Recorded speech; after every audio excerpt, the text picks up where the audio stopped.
White microphone. I dedicate this episode to Tim. This whole episode is sponsored by Tim. Are you sure you want to do that? Yep. Tim, you didn't read the book, but this one's for you. Thoughts, Tim? I was going to read the book, but I couldn't find a copy, and so I just said screw it. Yeah, look. And judging by your all reaction to the audiobook, I'm glad I didn't go that route. This book. Hey everyone, welcome to Maude's book club. Yeah, I'm wearing pink on my shirt and on my lips with a red background, and it's clashing revoltingly, but here we are. Boo! It's a spooky month. I hope you were scared. That's all I've got.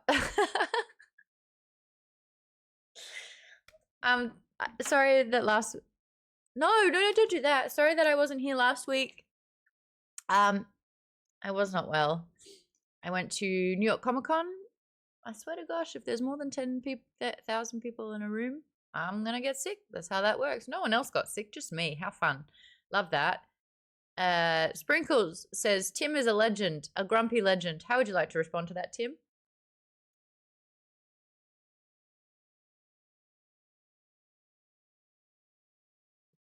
That's true. No notes. KP Dubs, thank you so much for the 1080. I feel like there's a pun in here though. 1080. It's not tenacity. 1080.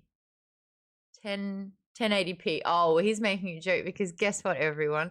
The wonderful Patreon backers who are in Members Plus who are all hanging out in this wonderful little video chat that we have happening on Discord at the moment. They have a really shitty version of a different camera that's on.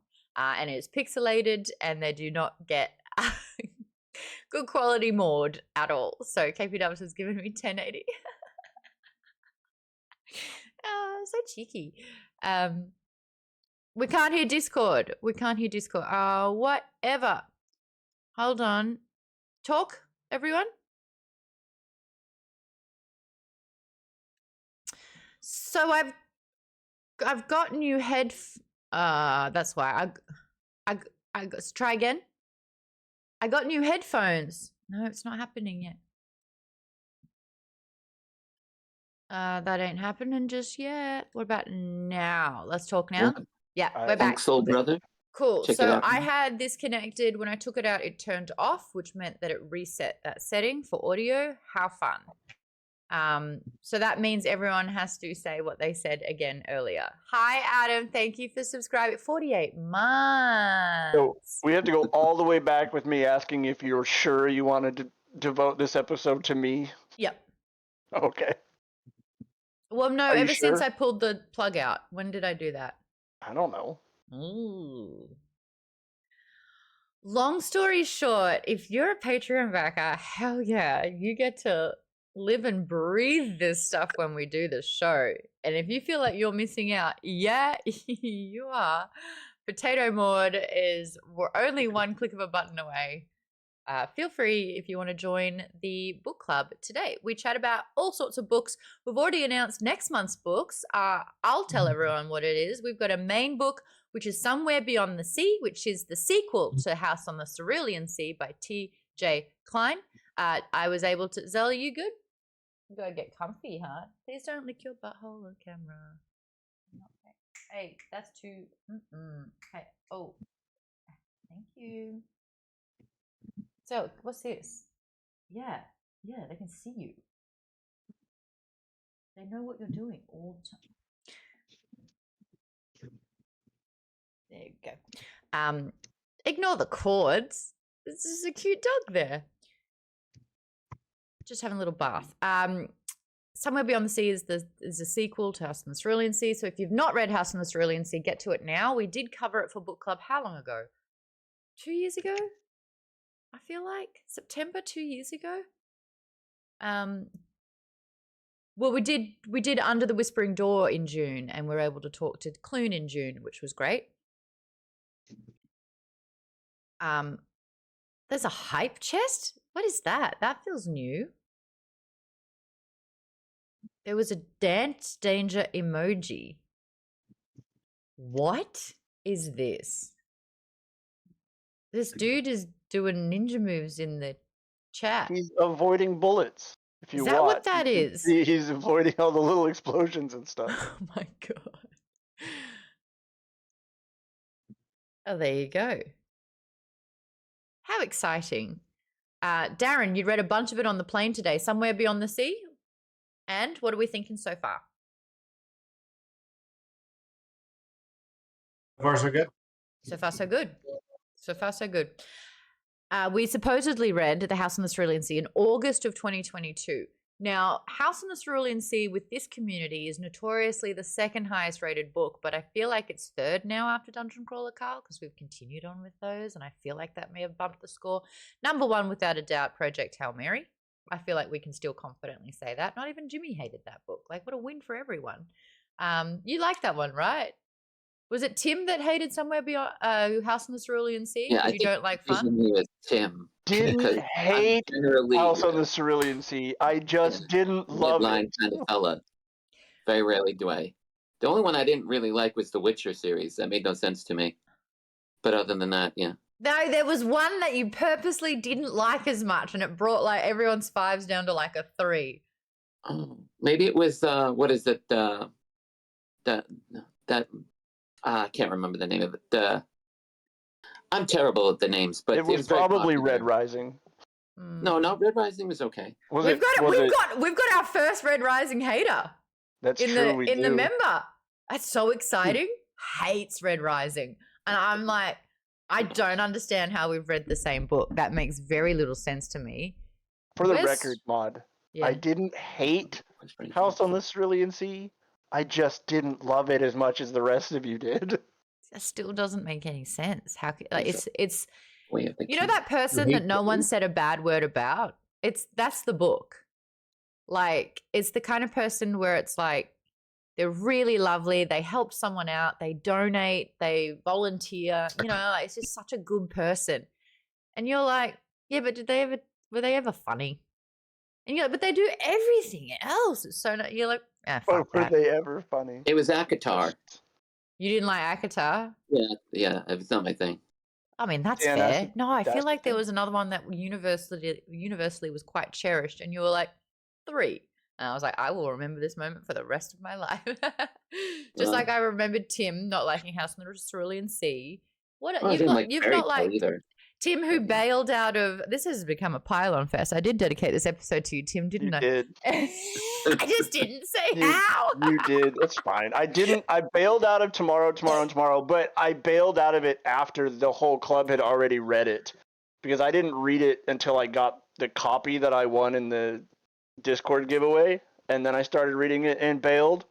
I bailed what out a great of book. I bailed out of Fairy Tale by Stephen King. And yeah, I bailed on Way of Kings by Brandon Sanderson. Now that one's a little unforgivable. It's not. It sucks. It's terrible. I hate it. No, it's so not true. I could forget. You read less than 3% of that book. Yeah, and that was enough to know I had no desire to read any more of it. Tim was right. See? Maddie says my friend's boyfriend loves Red Rising.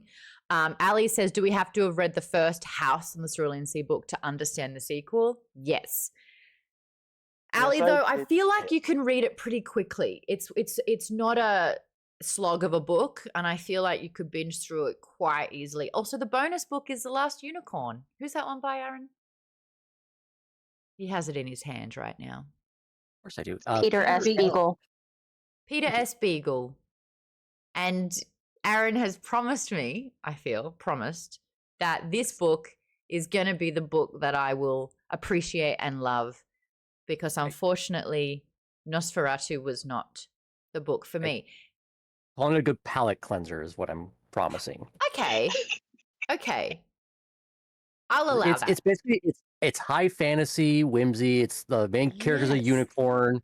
There's a wizard. There's an evil king. If you watch the movie, Christopher Lee played the bad guy. No way! He's never done that before. Why do they keep doing that? Right?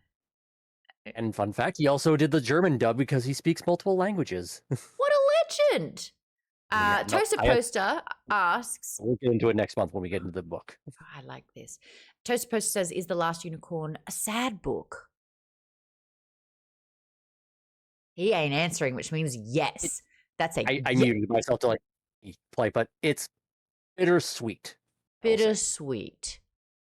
We can make it sad, says KP Dubs. KP Dubs also called me out earlier saying Maude is totally dodging it, talking about tonight's book. Well played.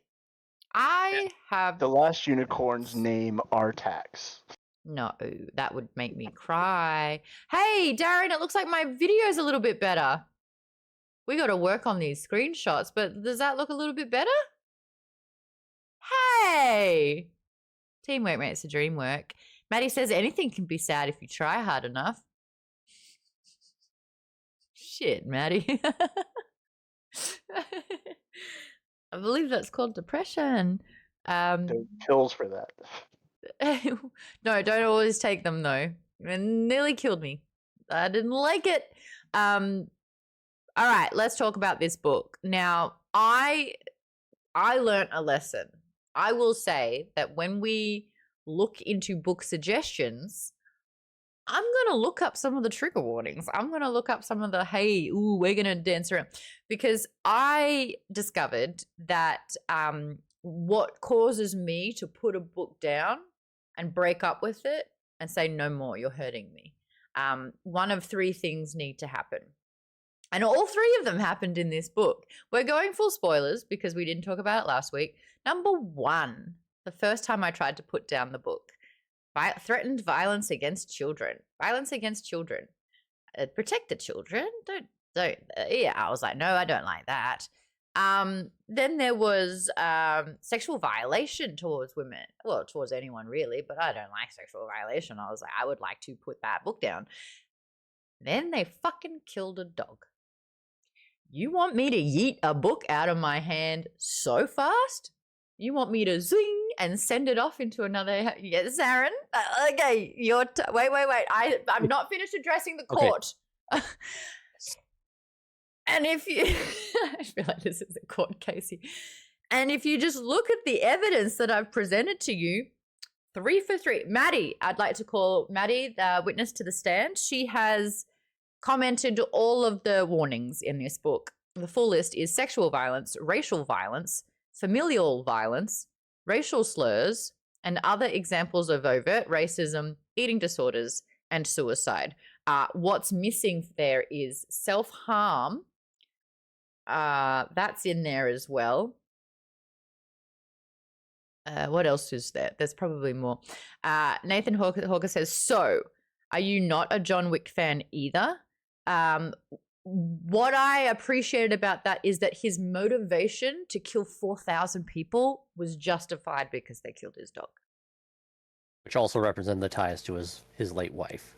It wasn't just the fact that it was the dog. The dog was bad enough, but it's the fact that it was the last gift from his late wife. Colleen just died like 2 days prior to the start of the movie. Yeah. And I agree with Colleen. I've always said this, if you want to make a villain, get him to kick a dog. And that's what Colleen says. Basically, this is how you make a villain. That's the case. We probably won't ever read Heart-Shaped Box or Horns because... Oh, no. Heart-Shaped Box, there are dogs. They are actually vital to the story, but they don't make it. Oh, God! Yeah. No, thank you. They're literally the protectors against ghosts in that book. But if we're basically based off of this, it's like a non-starter for these types of things, then Horns and Heart-Shaped Box are probably not something we want to read for the book club. Because those types of things are in it. They're good stories, but they're dark. Just Aaron, did you just unrecommend a book that you recommended? Well, if she's basically saying, I'm not going to read this if it has X, Y, and Z, and it's like, well, there are pretty much all of those moments across both books. Terry's not here, and having done a book club with him for many a year now, in Nerdist when we did, what was the book that half of us quit? That was the last book that I really didn't want to read. Marlon James, Black Leopard, Red Wolf. That's it. There was basically like child violation in the first sort of 4 chapters, and he just went, I'm not continuing to read this book. I was able to handle that book more than this one. Oh, wow. Really? Why? This book made me feel more uncomfortable than other things that are much worse, like graphically. Yeah, it's something about it just made me feel very uncomfortable. I think that's what I've learned about me. I do, and this comes in every shape of media and what's out there, like whether it's a book, whether it's a television show or a movie. I do not like, what did I say in my book review? Anything where it's like the purpose is to cause discomfort through derangement. Like if you're supposed to feel disturbed, I don't ever really want to feel disturbed. I think disturbed is a little bit like uncomfortable I can get, but when I start feeling disturbed, I don't want that. I don't want that. Sure, that does apply to a lot of like what makes the horror genre. Yeah, let's have that conversation. Do I like horror? No. Okay, great. Now we know why. I really don't like horror as a genre. Oh my god. That's fair. Yeah. That's part of like what makes horror what it is. It's like it's meant to like show you a lot of. Sometimes it's not always like gross. Sometimes it's just unsettling, unnerving kind of situations. Okay, and I think this is another part about being a woman. I would rather mess and like give me supernatural any day. Oh, and I know this is like a vampire and this is sort of supernatural, but there's also like there's kidnapping and body mutilation and that kind of stuff. I would rather a ghost haunting me and pulling me through a wall. Like, yeah, that sounds great because that's never going to happen in my life. Walking down a street and getting kidnapped and someone gassing me so that they can kind of be used as a plaything for us. That's likely. That's what makes this one a lot more disturbing than, say, Heart-Shaped Box, which is just basically a ghost story.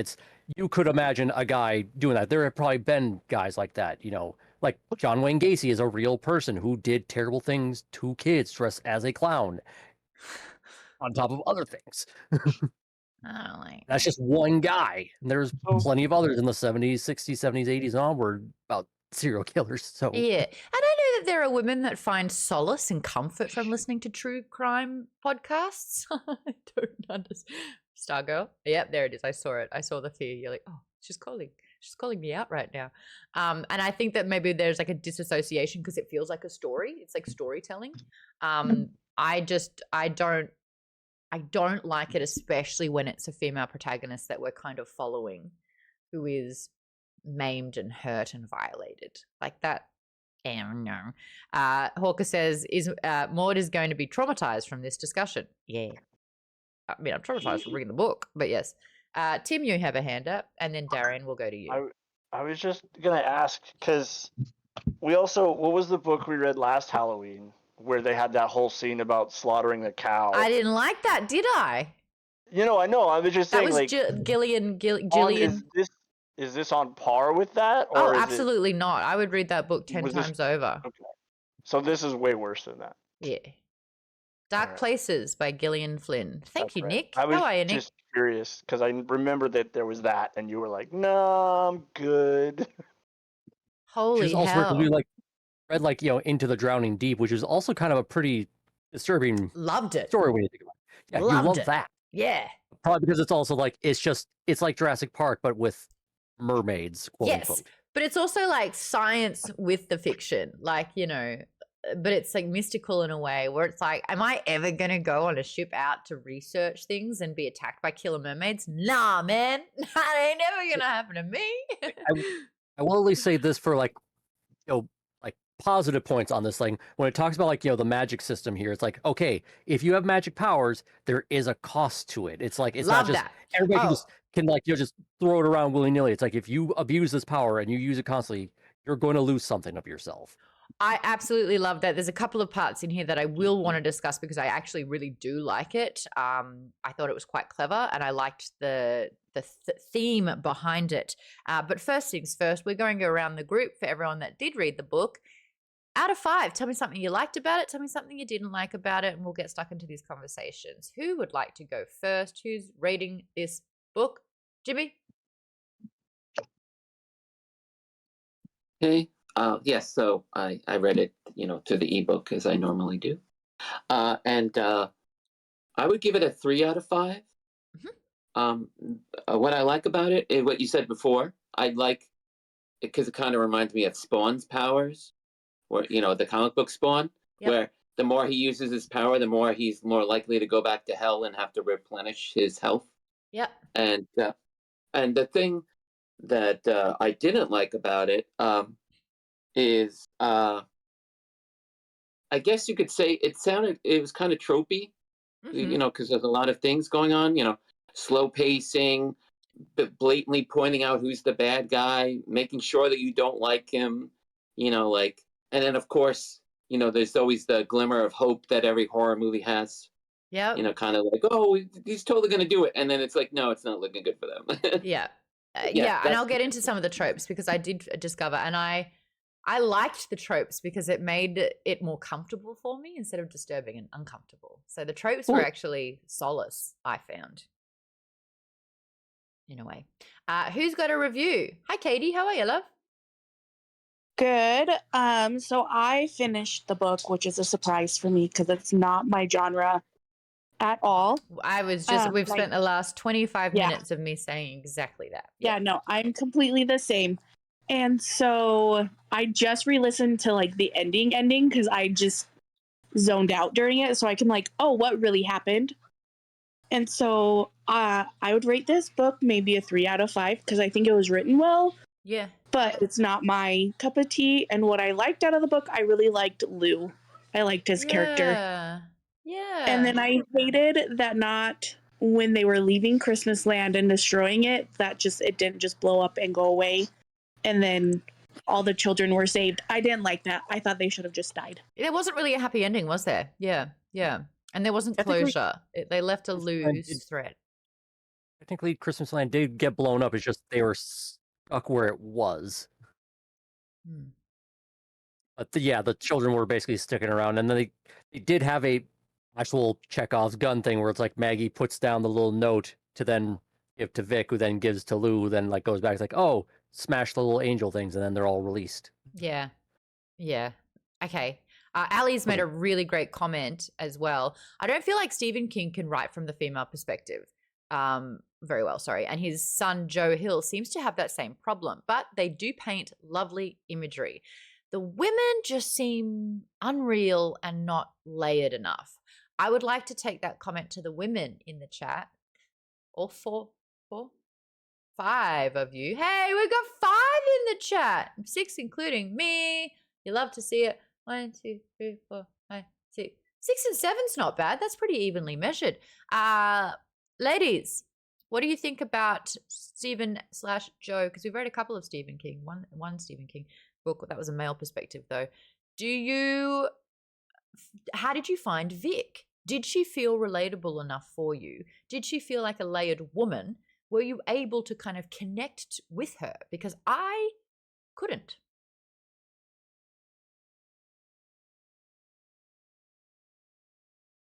Who's going? See, this is the thing. When I address all the women, I did not read it, so when I address the women, everyone's like so patient, and they're like, no, you go first. I didn't think Vic was very relatable as a woman. I just kind of thought she was very tropey in all of her issues and her thoughts. So that was my thought. Steph, what do you think? And then Robin, will go to you. For me, I had a hard time getting into the book because it was mainly Vic's perspective at first. Yeah. Like the first 100-page, it was like the world building was great. It just, I could not, like you said, connect to the character. So but as it went along, I think more and more development was there. But then when she became a mother, I'm not a mother myself, but it did feel very tropey, like that. Yeah. Oh, I love my child, but I don't want to hurt him, so I'm staying away from him. And to me, it felt forced. Does that make sense? Sure does, because I was there. Yeah. Robin, what are you feeling? Hold on, I can't hear you. How about now? Yeah. I was double muted. I really liked young Vic. I related to really her. nice sweater. You look great because it matches not only your headset but your microphone as well, and you look spectacular. Sorry, keep going. I got distracted. Yeah, young Vic, great. I really enjoyed her. And then older Vic, I liked the like mental struggle that she had, like trying to reconcile what happened when she was younger. But yeah, like Stephanie said, when she became a mom and started talking about that, and that just was weird to me. Yeah, okay. I didn't like that part. Now, Colleen, you've not just been a mother. You've also been a grandmother and now a great grandmother. How was before and after sort of motherhood relayed for you with this? Well, I am so maternal, I guess, that I look for people to adopt. So that part is really hard for me to relate to. But on the other hand, I have had people, members of, well, in-laws or some of my family members are extremely messed up. And for some of them, the best thing they could have done was to stay away from their kids. Right. Some of them have gone on to redeem themselves, and others, the kids have finally said, nope, I don't need you in my life. So I think I couldn't relate to that, not wanting to be around your kid, but I can see how someone would want to protect their kids when they knew how messed up they were. And like I said, honestly, I've known people that would have probably been one of the best things they could have done for their kids. And that's an uncomfortable conversation as well, but it is a reality. So, yeah, I've got lots of thoughts on this. I do want to get to the rest of the group to rate it out of 5 because we haven't gotten through everyone. If you haven't rated the book out of 5 yet, let me know, and then we'll go back into that topic because I've got a few more thoughts on it. Is that Darren? Is that a hand up? I give it a 3 out of 5. I thought, it took a long time to get going. It didn't need to be 950 pages. Yeah. Yeah, the first half took forever, and then the second half was great. I liked the second half a lot because stuff and I liked the characters. I liked how much I hated all of the bad guys. I thought I liked that part. There was some other stuff that was like there were some things that were thrown in that didn't feel like they were explained that I was kind of confused about, like why did Wayne see his dead grandma and tell him to speak backwards? Yeah. What did that mean? And it was never explained, and it kind of helped, and then it disappeared. Yeah. There are a few things like that that I feel like didn't wrapped up very well, but overall, 3 out of 5. Did you say you loved how much you hated the villains? I liked how much I hated the villains. Okay. Yeah, well, they were very unlikable, so yes. Yeah. Other scores are coming in. Nick, you said you read it back in 2018. You remember giving it a 4 out of 5 on Goodreads. How much did you forget about the book? Gosh, 6 years later.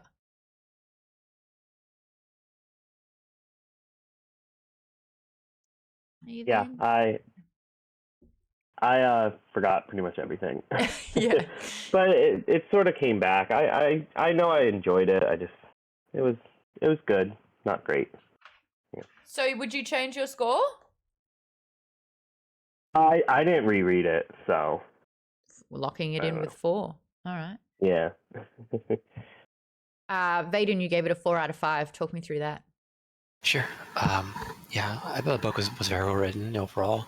Like, I specifically, I like the world building a lot. Like, there's just having the idea of two worlds is big theme in the book. Just like the world of thought, the world of reality, how they can merge together at times, and like at times, when you can't handle one or one is too much for you, you kind of snap and things happen. Yeah. Like there's a lot of really interesting stuff involving that, and like Aaron mentioned earlier, I like the fact that the powers that people had a strong cost. Like people's sanity was they're struggling with sanity. They were losing. Like in the case of Maggie, she got a stammer.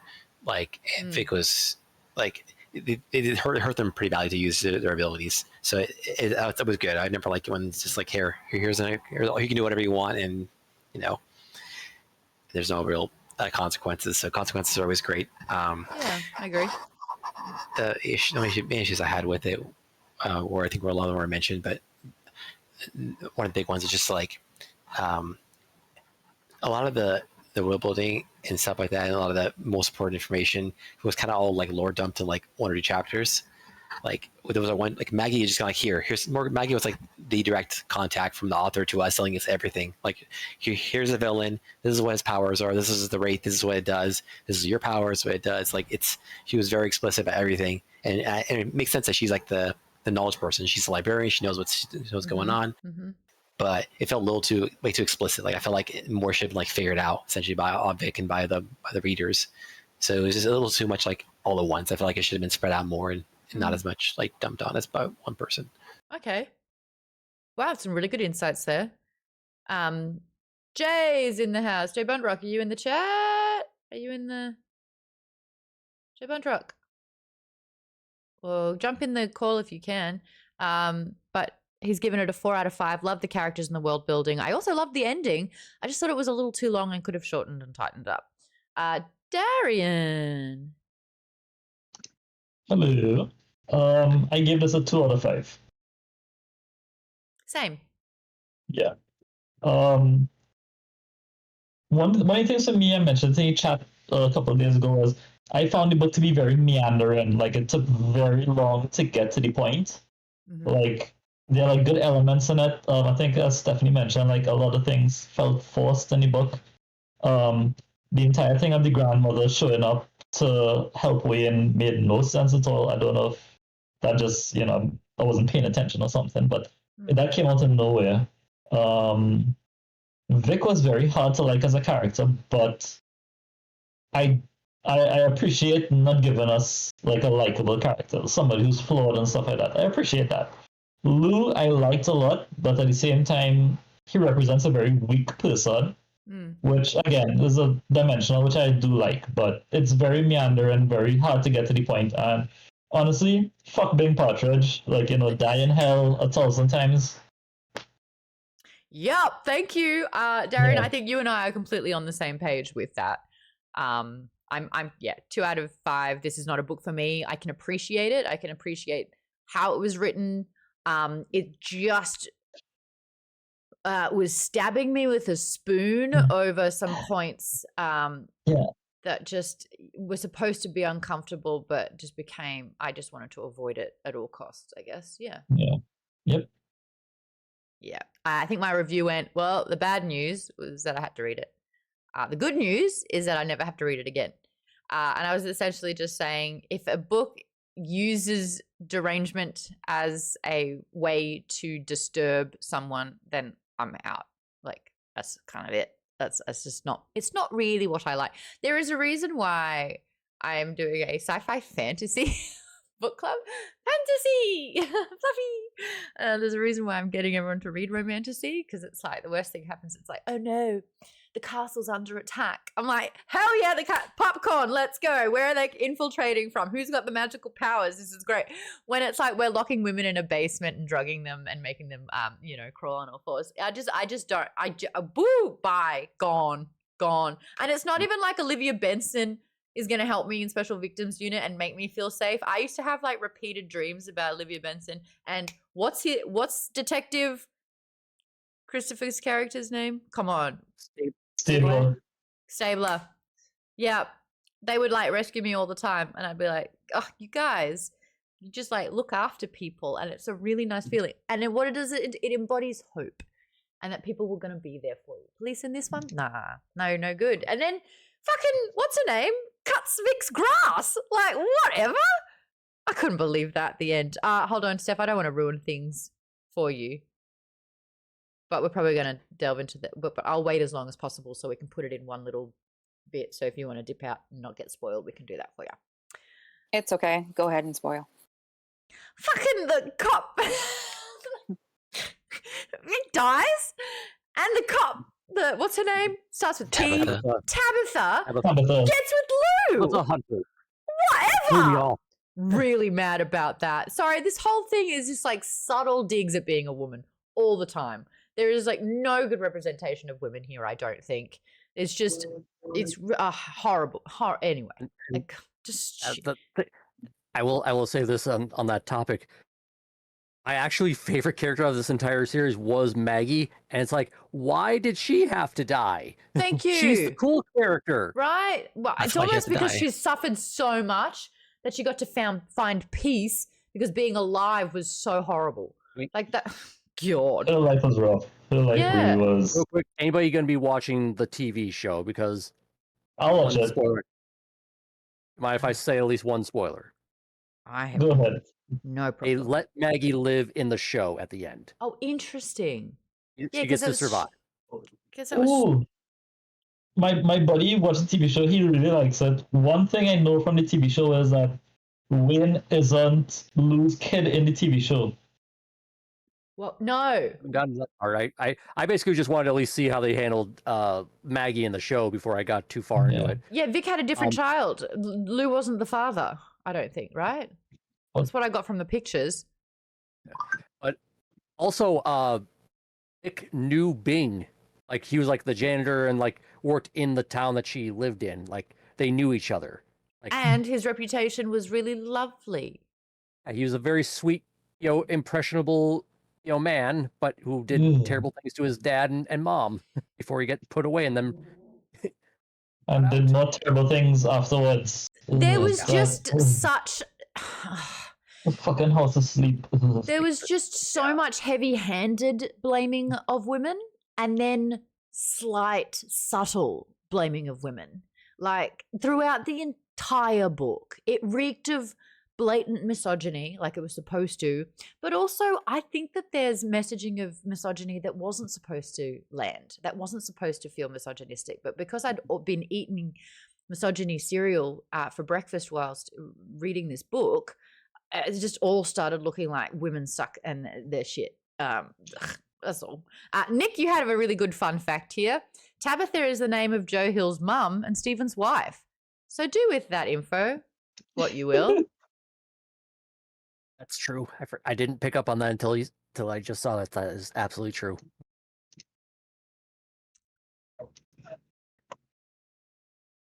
Zelda looks passed out.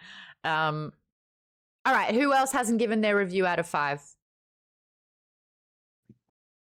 I gave it in the chat. I gave it a 4.5 out of 5. Liked everything but the ending. And Bing.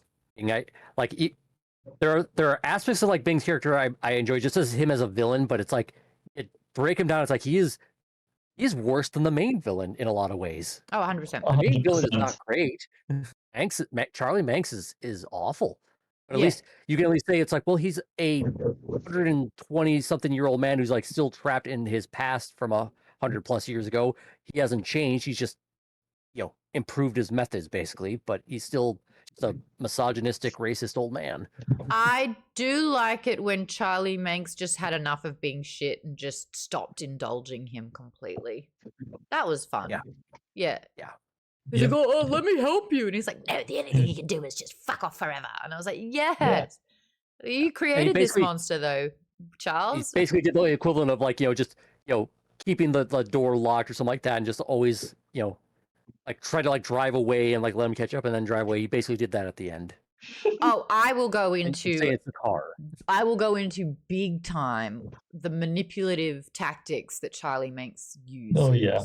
The whole like graveyard of what might be or something like that to like convince Bing. It's like like reread like a few rereads and like you even watch the show and now realize that is entirely just manipulation for Bing's sake. None of that is true. It's just probably his way of like finding children, staring them and then doing what he needs to. Like none of them are having bad childhood. None of them are in danger. He's just using that as the means to capture them. Yeah, I did not like it. Who else has a review? Steph, you're saying it was 3.75, but you haven't finished the last 150. Is that right? Was it 3.75? I said 3.5. 3.5. Just because I like the world building, the whole idea of inscapes and like, what do they call it? Strong creatives. Thank you. Like like they have this ability of creating a world with their mind, basically. I like that concept. But there's the tropiness, the triggers that you mentioned, that's all cringy. And did you have to make it so like the misogyny of it was just not for me, so that's why it brought down a lot. Agree. Darian? Well, just I don't know. My perspective is I can't call the book misogynistic. It happens to have two very misogynistic characters in it. Like I don't know if that makes a book misogynistic. I will in my TED talk. Yeah. In my TED talk for the next 400 years, I will go through every line about why it's misogynistic, subtly and blatantly. And I think I am way more attuned to it as a woman reading it. Do you want 3 examples? I'll give you 3 examples. Just the subtle ones. Just discovered. Vic dies. She's not a fine girl. She has to suffer for what happened. The fact that Tabitha, a woman, kind of like encroaches on Lou. She could have been with anyone, but like she's now the other woman. So that's she was helpful somewhat during that process, but now she's almost villainized, I felt, because like she came and stole Lou, even though, you know, Lou had divorced and separated, all this kind of stuff. It, in a way, subtly villainizes Tabitha by doing that. The blatant misogyny is Charles Manx brainwashing being to say that he's helping cleanse the woman. Well, because they have tattoos, unacceptable, curse. How many? Maude's swear count is 876. Therefore, I deserve to be drugged and raped. Well, the only thing for me there is like Manx and being intentionally misogynistic characters. I'll give that. But I think that's just how those characters are supposed to be. But I don't know if that means a book is misogynistic. Cool. Yeah. Okay. Here's some more subtle ones that are just popping into my head because there's so many of them. The girls who are in Christmas Land, they're sexualized. Girls are sexualized. The boys are not at all. The girls are sexualized. One of them is wearing a jacket and only underpants. Like there's just all these other little things where no matter what age, you are not exempt from being sexualized and brutalized. You get me? Do you want me to keep going? I've got so many more because I feel like. Yep, we're good? Okay, cool. No matter what we're looking at, there is blatant and subtle misogyny laced throughout all of these pages. Maggie, great character. Let's kill her. Also gay. Let's not. And in a way, it struggles with thoughts of violating Vic. Because Vic happened to be somewhat attractive as a woman. Yeah, that just came out of nowhere as well. That was just like so random. Yeah, I'm sure that's not the bad. They met when she was like probably like what 13, and she was like 19 or something like that. Like she was. Yeah. I chalk that up to bad writing. Just. Most of my like high stories was like with the world building and stuff like that. The big one, the one that happens in the first 50 pages of the book. Ugh. Vic's dad beats Vic's mum, and Vic blames her mum. Her mum is the problem for getting beaten. That's misogyny. That's literally saying it's your fault that you are getting hit. You must be doing something. You're so annoying. You're so horrible. I'm kind of understanding why that you're. So my question now is, does it move it from a 2 to a 1? It's still a 2 because it's well written. And I really do. Yours has gone down to a 1 now? No, I think maybe. I think it's a 2 for me, but I don't think it was well written. Like, I think it's just like badly paced and so meandering. And there is meandering. I do really like, and like this is obviously a big part of the book. And this was, if you read to the end of the book, this is Joe saying, I had a really fantastic idea, and it was an amalgamation of different ideas that I wanted to piece together. But the big thing was I wanted to explore inscape.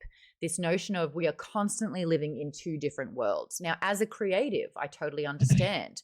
And Pisces, holy shit, I'm a Pisces, which means we're dreamers. We get lost in sort of like a fantasy and we struggle to hold into reality.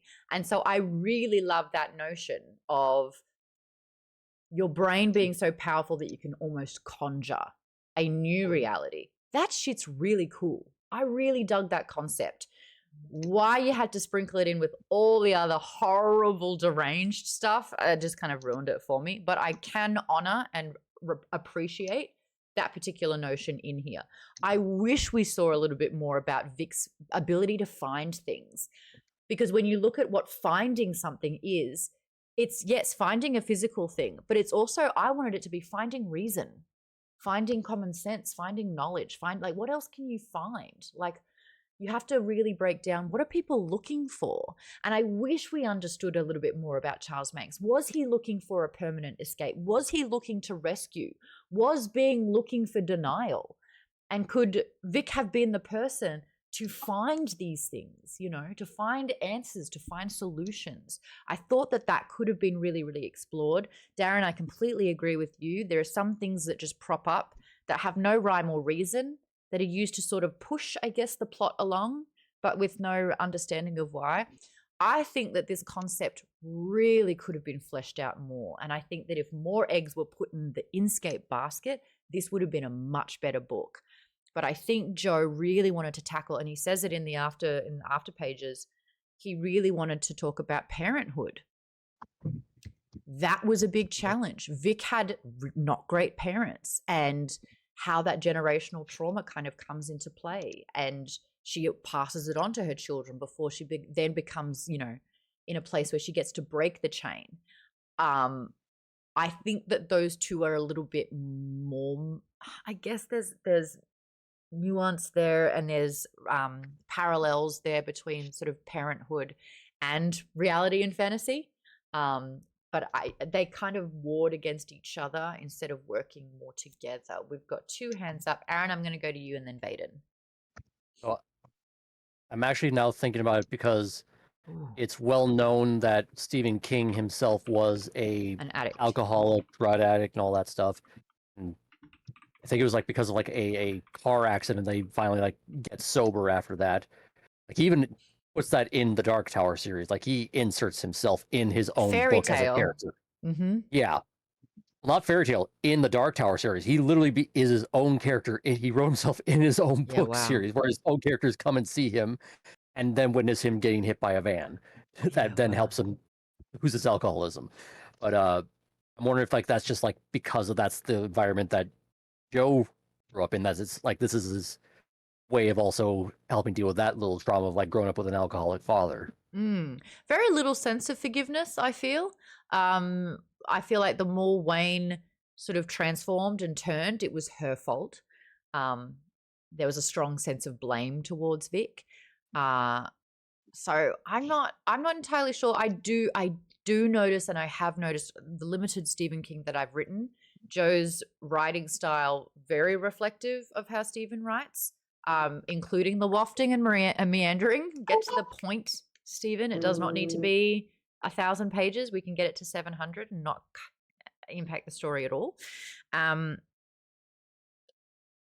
feel like this one was less, and I like how Stephen kind of channels his issue.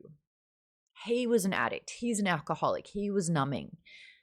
For Joe to sort of be the child of an addict, and there are a lot of things that, you know, in therapy, looking at a child of an addict, and how that can impact you and how you become sort of like a trope in your own self, whether you want to be the golden child, the scapegoat, you know, there's different, the class clown, like there's different ways that you cope. They're coping mechanisms in a way. This one didn't feel like it was therapeutic. It didn't feel like it was redemption, to me, really, because she died. She didn't get to live through it, you know what I mean? Like, there was no sense of fulfillment. There was no sense of journey coming through it. Realization, reconciliation. You know what it felt like? It felt like the end of Star Wars Episode 3 with Padme, where it's like, for reasons we can't understand, she just lost the will to live. And they don't explain it in the movie. You literally have to go deep diving into like comics or other like novelization to find out, oh, it was Palpatine who was using the dark side of the Force to make her ill and just give up and stuff like that and die, so that blah, blah, blah, blah. Explain that in the movie. Show that in the movie so we can at least say, okay, she didn't lose agency. She didn't just give up just because it was some outside force working on her. I actually think that I think it was. I think that that's minimizing what she was feeling. She put her whole heart into Anakin, and she watched him turn to the dark side, and she watched him love in a hateful way. And she still no longer could recognize the person that she fell in love with. So she did give up in a way because she saw the person that she loved completely transform and change and make wrong decision after wrong decision. So I think that there is a part of it where she kind of lost the will to live because she had nothing to live. Well, that's not true because she had her babies, but it's like watching that unfold. Watching that unfold was, yeah, you're right. There's an argument there where it's like she gave up on her children, and that's actually against motherhood. She's like so passionate about like fighting for Naboo, the politics and democracy and all this stuff, and she's seen it all coming crashing down around her. It's like she could still fight for these things. Like she has plenty of things to fight for and live for. Yeah, no, you're so right.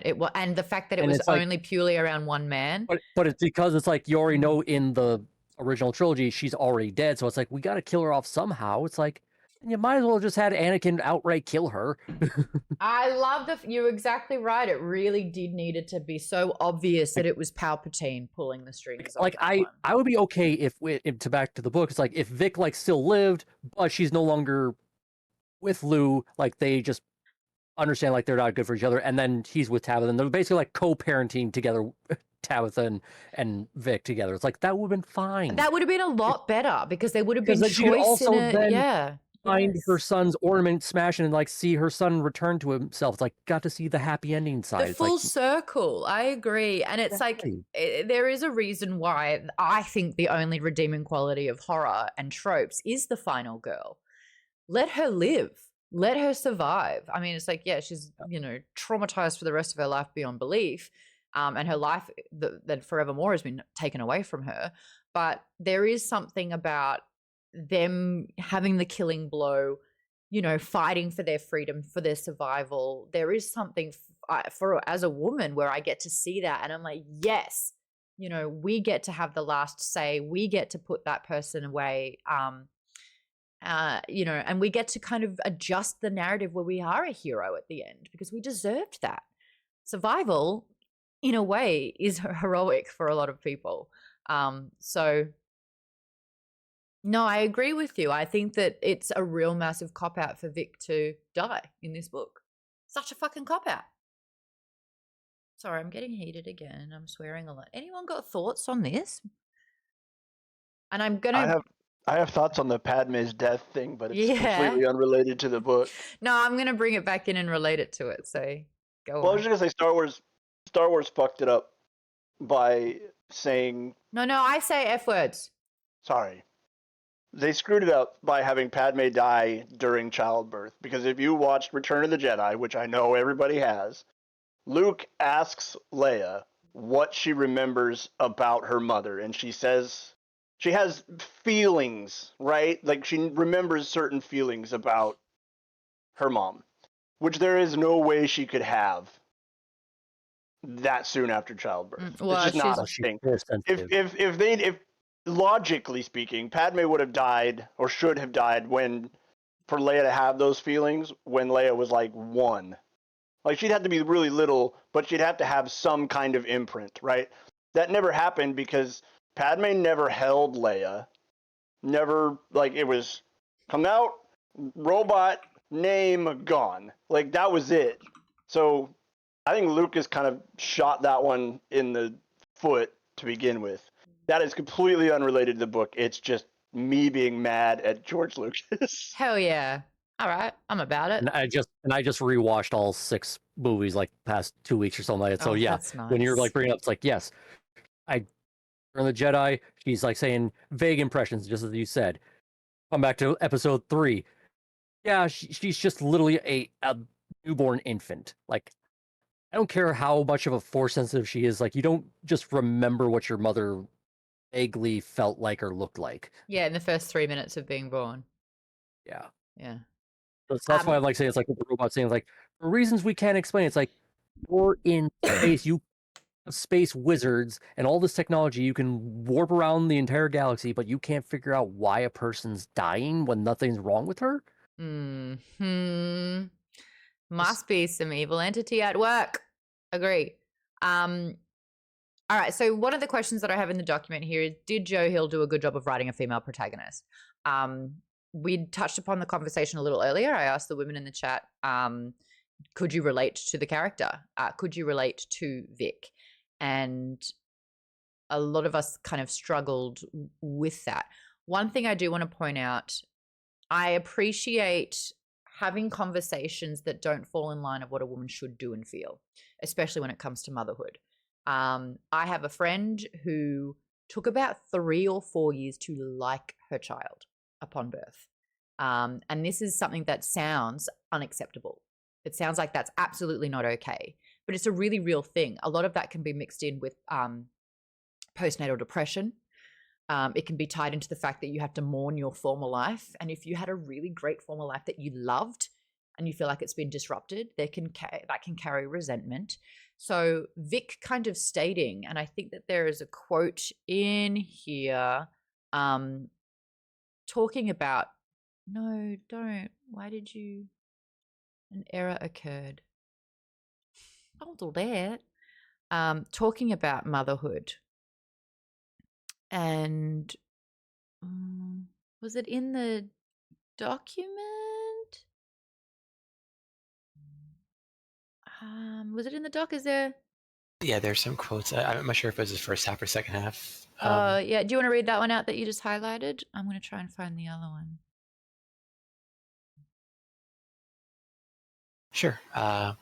So she says, she thought of mothering, which is really another word for being present and caring what happened to someone. So yeah, it takes a lot of the love from it all. Come on. Essentially, there's like a time in here where she wanted to like write an article or blast it out there or do a podcast or write a telegram even about your life stopping when you have a child. And that, you know, it can feel like a huge loss of sense of self, of all these things when you have a child. I think that that's a really important discussion to have. I just don't know if Joe's the person to have that conversation and have that discussion. Because I think that motherhood is something that is unique to women or anyone who has birthed children in a way. I think that there's a plethora of different ways to feel. And I think that there is especially around pregnancy and having children, the things that I've learned, it's like no one's talking about this. No one knows what the body goes through when you have a pregnancy. Like there's so much that is just unspoken. And then, of course, there's a societal impact where it's like you have to bounce back so fast after having kids as well. There is a huge hormonal and chemical imbalance that happens. And a lot of that can turn into depression as well. Lindsay says, as a mum, it's very real. I didn't have love at first sight with my son. He felt like a stranger, and it took about a month for me to have those feelings towards him. And I carried a lot of shame for it. Lindsay, that's exactly what I want to be chatting about. I really want shame to be removed from it because a lot of these feelings, a lot of the things that occur and happen is completely out of your control. But the stigma surrounding it means that you're not allowed to feel that way. And that's where shame rears its ugly head in all of it. So I do like the fact that there was an unconventional conversation around motherhood. What I don't like was that the woman was always to blame. I don't really like the fact that, is it No, what's the dad's name? Chris. Watch me not commit anyone's name. Chris McQueen. So Chris was inherently a pretty bad man that she idolized. And you could argue that therefore she has like a very, not a great representation or role model of men. And I kind of want to talk about the relationship that she has with Lou, because it's often mentioned that she's quite attractive or she's, you know, in good shape or she's got, you know, a petite body or whatever it is. And he's really large. Like if you were to describe these two people, it's that she's petite and relatively good looking and no one knows why she's with him.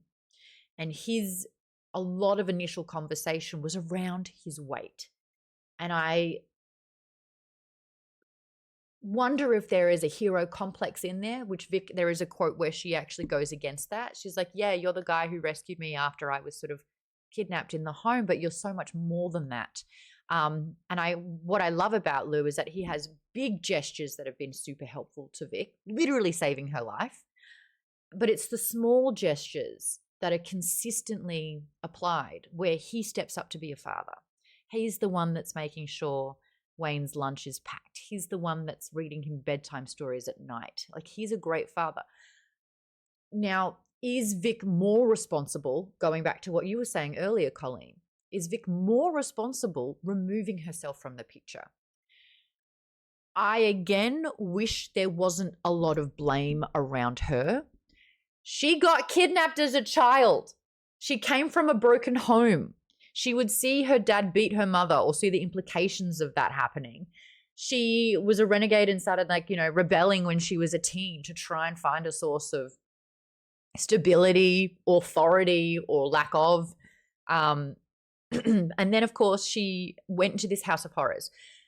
The reason why this is 2 stars, I liked the fact that the chapter breakdown in the house would go from room to room, and that would be a new chapter title, and that would be a new passage. I think it worked in the audiobook. I imagine it works really well in the physical copy of it. I thought that was clever. I thought that was well done. But I think that Vic turning to alcohol felt more logical or factual and lacked emotion. The reason why I think us women aren't really connecting to Vic inherently as I'm guessing a feminine quality is that you really are attuned to how something makes you feel. When men tackle a situation, it's what it was, what it did, and it's more sort of like a process or, you know, an instruction thing. This is A happened and therefore B. Whereas women are more like, I felt scared. I'm feeling these particular things. And so we relate to, oh, you're feeling scared? I'm feeling scared. There's an empathetic sort of connection that we're having here because you're describing your feelings. I don't think Joe does a terribly good job of the feelings. I experienced trauma, therefore I must suppress with alcohol. I am going through a psychological breakdown, and Vaden, you said this earlier, the multiple phones ringing and these children talking to her, that's creepy as fuck. We're never really connecting with Vic and how that's making her feel. We have the ingredients of it, the phone's ringing, it's freaking her out, like she must destroy phones. Great. Is she reliving her time in the house? Is she experiencing sort of like familiarized trauma? Like, what is happening internally? You want to talk about inscape and escape? Let's look more into like an internal emotions and feelings with these things. I do feel like Joe is attacking sort of her point of view from a much more logical and matter of fact, and these are the events and this is what happens and therefore this is the conclusion and this is, you know, the outcome. And it's glossing over the why. It's focusing on the what and the how. And I think that therefore is the answer. But emotion is a piece that really kind of explains a lot of the why behind it. Susie, that's really sweet, saying sending hugs to Lindsay. And Lindsay, thank you so much for being vulnerable before as well. I really appreciate the conversation. I think it's a wonderful conversation to have. And I don't think I'm not telling you shouldn't have shame over something, but I am so glad that you feel comfortable enough sharing this, knowing that we are not judging that at all, because it's a very real thing that should be acknowledged and in a way normalized, even though I think normalized is an overused term sometimes, but I do think it should be something that is a truth to be acknowledged. Because I think a lot of the time, you know, us women feel very, very big emotions and can get punished for sharing them as well.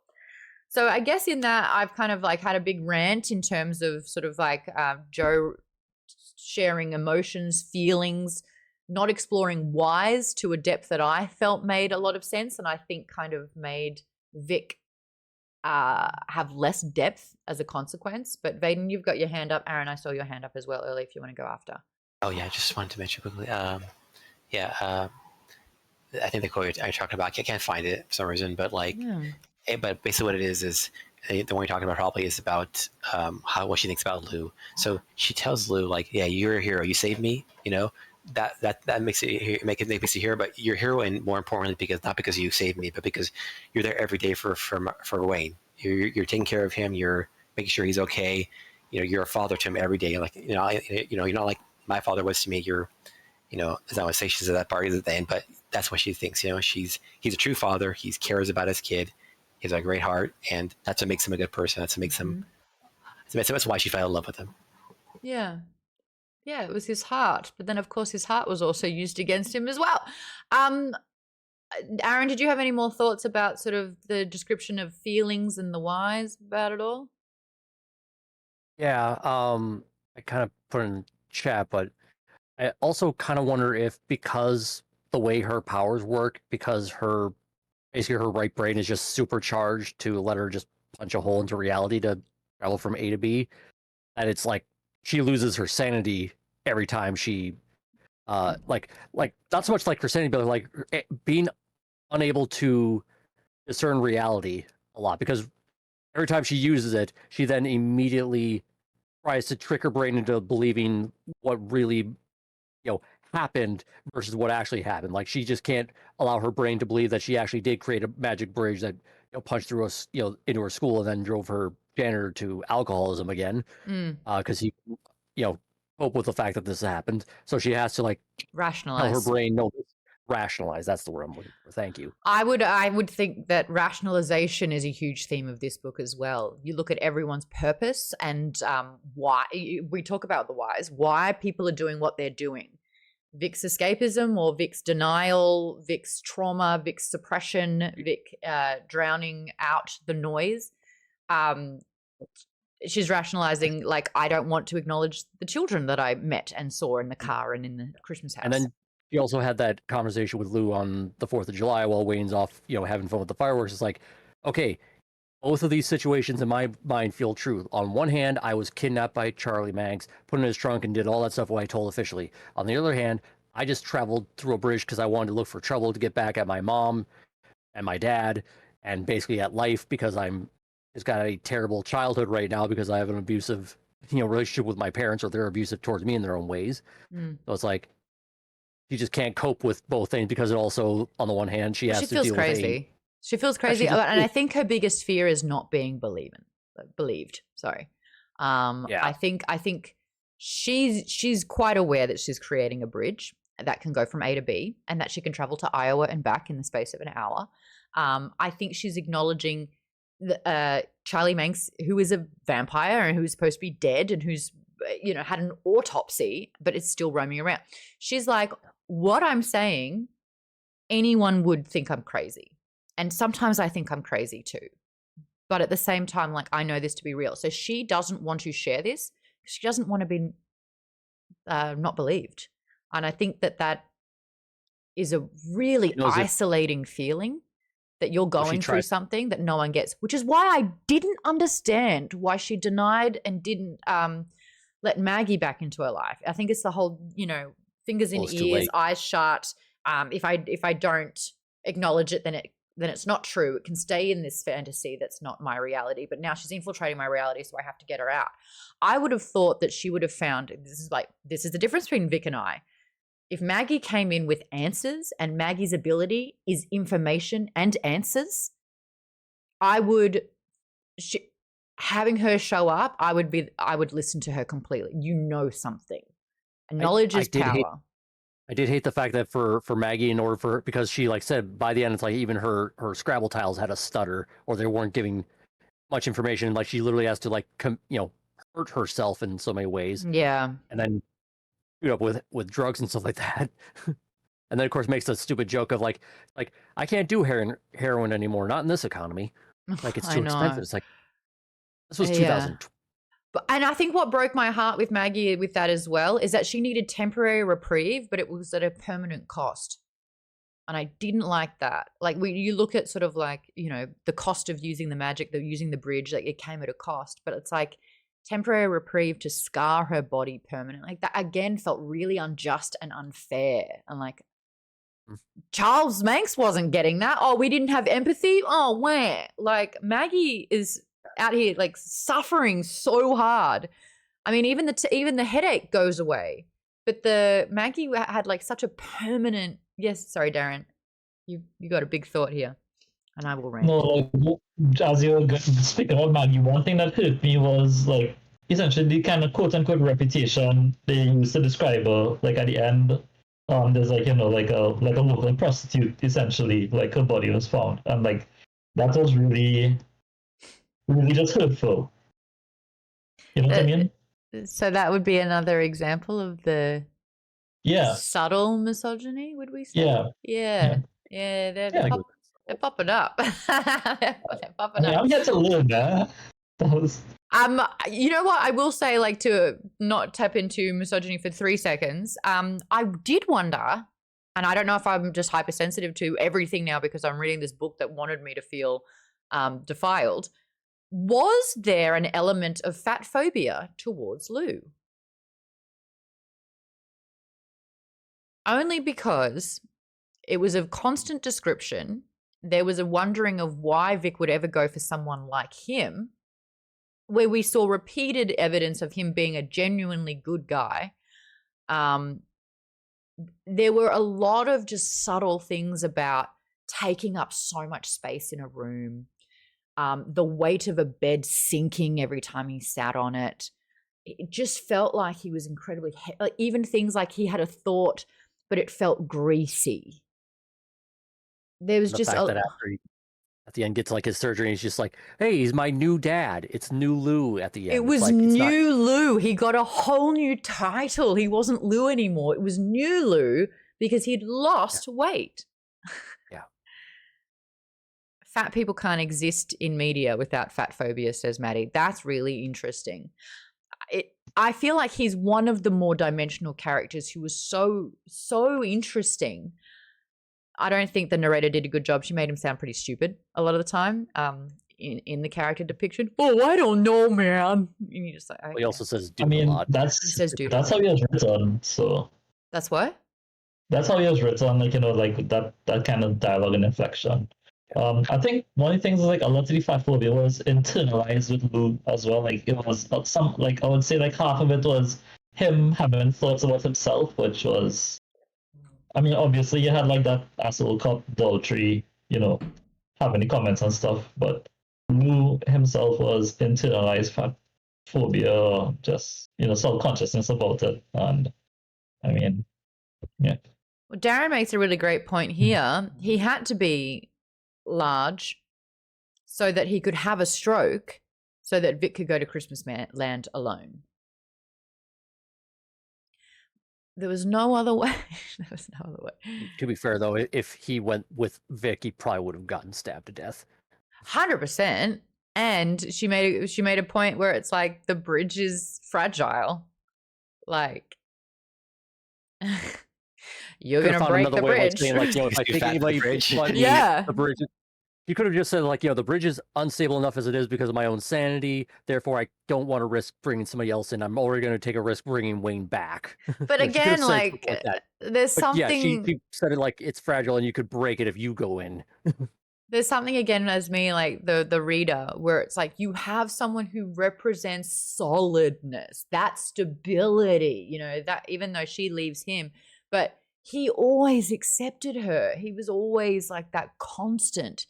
So like to use that solidness, and then she's like, no, I need to face Charles Manx and being and all this stuff alone. And it made reference to she was like barely 100 pounds with bricks in her pocket. So it's like, just I don't know. There was just like other little things that I was picking up on, and I'm like, I also kind of get the impression she was going on a suicide run. Like she didn't expect to come back. Doesn't matter because they killed her anyways. It's irrelevant. True. Yeah, you're right. But that her going in, it felt like it was going with a suicide mission in mind. Yeah, and he didn't want her to do that. He didn't want her to die. Yeah. Colleen, you've got your hand up. Yeah, towards the end there, both Vic and Lou were ready to die to save Wayne, and it's like, okay, somebody has to live for the child. I think a lot of times heroic people, well, maybe, just people in general, think it's easier to die than it is to actually live for what you believe or for the people you care about. Okay, I'm leaving you with this advice. I want you to know I love you. And now I'm gone. Yeah. So that was something. They were both ready to die, but who was ready to live for Wayne? And who had done a better job as a parent?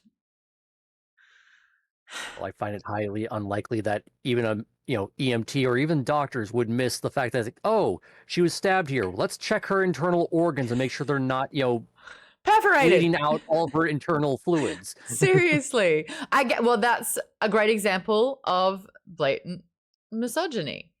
She's probably complaining about something, and it's like, shh, no, you don't worry. We'll look after you. We don't believe what you're saying. At the very end, when it's no longer her story to matter. Yeah. But it also definitely felt like Wayne was better off with the father, and Vic had opted out of motherhood, so she didn't deserve to continue with motherhood. Even though it's like, because like the only reason she was like the way she was is one, her powers, but also because of the giant amount of trauma and being constantly haunted by dead kids from beyond the veil that she thought was not real, but ends up was real. Yeah. Like, she's in physical pain. She's in emotional pain. She's like, there's a constant level of distraught that this woman has gone through. Turning to booze was like one of the easier things that could have happened to her. It could have been so much. Sense. Like it's a stereotypical trope, yes, but it makes at least some sense. It's like you're dumping with all this stuff, all your childhood trauma, all of your current trauma from basically getting pseudo kidnapped, even though you walked into it yourself, but you still technically got kidnapped to a little some degree. He trapped her in the house and tried to light her on fire. Let her get a light on fire because she lit the house on fire. I forgot that. But he trapped her. Yeah. He trapped her. He could have just said like, just get out. And then chased her. Susie says post-traumatic stress disorder. She was actually diagnosed with PTSD, severe PTSD, and schizophrenia. And I thought that the schizophrenia one was interesting because, again, this is the inscape versus actual reality, and the only way people could make sense of what she was experiencing with these phones ringing, but the phone's actually not ringing, it was a schizophrenic thing.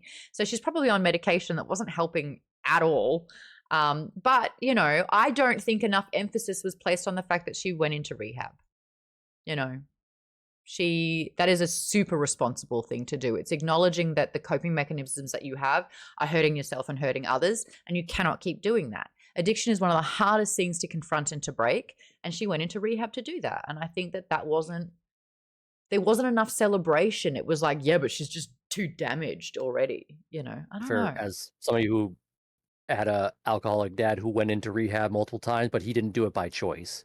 Right. Did it because others convinced him to do it, and that was the problem. Like he would stay sober for X amount of time and then go right back because something triggered him. Well, yeah, and the root wasn't solved. Yeah. Right, exactly, because he didn't choose to want to be better. He just did it to appease other people. And with Vic, it's like she did it because she knew she had a problem, and if she didn't solve it, everything that she's trying to hold on to would just be gone no matter what. Like it's already going that direction because of this, but at least if she helps herself, you can at least try to salvage what she's got. Yeah. She almost did if Manx didn't decide to, bud back into his life and then Maggie come back in and then spark all the trauma back into her head. Like she was finally coping with getting things back on track. She was. And she actually ended up having a really successful career. I want to talk about the symbolic nature of Search Engine. So Search Engine is a book series about a little robot who's going through, I guess, an adventure, and it's very much in the style of a Where's Waldo or Wally if you're in Australia. Is that wild that it was called Where's Wally for me? Like even the cartoons, they repurposed the cartoons. It was like, oh, where's Wally? They just that makes perfect sense that Wally was changed to Waldo. Wait, there were cartoons of it? Yeah. Oh, yeah. Where's Wally? Oh, where's Wally? Yeah, that was afternoon, 4 p.m. That was a tune to Carmen Sandiego right there. I was going to say, but it makes perfect sense that Wally was translated to Australian. We are not starting this fight. We are not doing this because the Australian version of Harry Potter is the Philosopher's Stone, and it was dumbed down for an American audience because the publishers didn't think that children would be able to fathom philosopher. And they're right, because Americans can't friggin' read. Part of me does hope that Welcome one day to we Maude's do get book club. Well, here's a fun thing. So I actually hope that they make a search engine thing, because in the Dark Tower series that Stephen King did, he basically makes up his own little like children's story, and then they actually made it. Oh, wow. You have all the books. I love it. Best show and tell. Also, you can't see it, but Aaron's backdrop is just giant walls filled with media. Oh yeah, movies, bookshelf is right off in the corner here. Books are like down the below because it's anchoring the media shelves, basically. Mm-hmm. I mean, he's putting my little bookcases to shame over here. But yeah, the whole search engine thing, not only was it a way for her to quit booze and to focus and pour energy into something, but using that level of creativity stopped the children from calling on the phones. It's like it was able to numb, to suppress, but in an incredibly healthy way. And these books took off. Like, she ended up getting great money from this. Like, she was able to get a house from it. She was, she was getting paydays here. Like, Lou, at the end of the day, he remained a tow truck driver, whereas she was like the breadwinner in this situation, and she was able to mentally get into a really good place. And it was a really cool concept. Tabitha was saying that they were using search engine for training. For training purposes. Like parse out like all the bad information so you can focus on what's relevant. That's it. And like, you know, how to look and train for things and see the certain certain things that are hidden in plain sight in a way. Yes, Colleen. There was a show kind of like the Twilight Zone. I don't remember what it was right now, but this discussion reminds me of this main character in this episode was plagued by demons. They would come in, they would destroy things in his life. He was and he was frantic. He didn't know how to get rid of them. And they said, write us. And it's like, I mean, this was so obvious, the author's way of saying, you know, to exorcise my demons, I have to write. And I think painting and drawing was kind of like that for Wick. Mm-hmm. And what is it fundamentally? It's a creative thing to do. It's a creative outlet. And that creativity was able to sort of numb the other things. Painting on motorcycles before. Yes. I also have a thought about Tabitha. Yeah. I could see them setting that up from the very beginning when she had Superman earrings. I mean, it was like, okay, I don't know how, but she and Lou are going to end up together. I don't know for sure where that's going to leave Wick, but these two are going to get together. And that ending really bothered me because to me, it didn't make sense. I mean, she's an FBI agent. She has this career, and all of a sudden she's living in Gun Barrel, Colorado, with this guy she met on a case. No, but Colleen, he got gastric bypass surgery and now he's hot. Yeah. But it also mentioned, and I did appreciate this, that with the guy bypass surgery, it's not magic. He still had flaps of skin that he had to deal with. What do you think? What do you think Wayne meant when he said the look in his father's eyes, or his father's eyes changed? What does everyone think that was about? Because Wayne was like, you know, yeah, my dad looks like a different guy. Sometimes I kind of miss the stocky man that he was. But the thing I've noticed the most is that his eyes have changed. What is that about? Was it more self-confidence? I think it's about like he went through some shit. Like, you know, like everything took a toll on him. Like, although he's looking, he's like, you know, he's lost a lot of weight. Like, you can see in his eyes, Okay. There's a lot of things there. Yeah.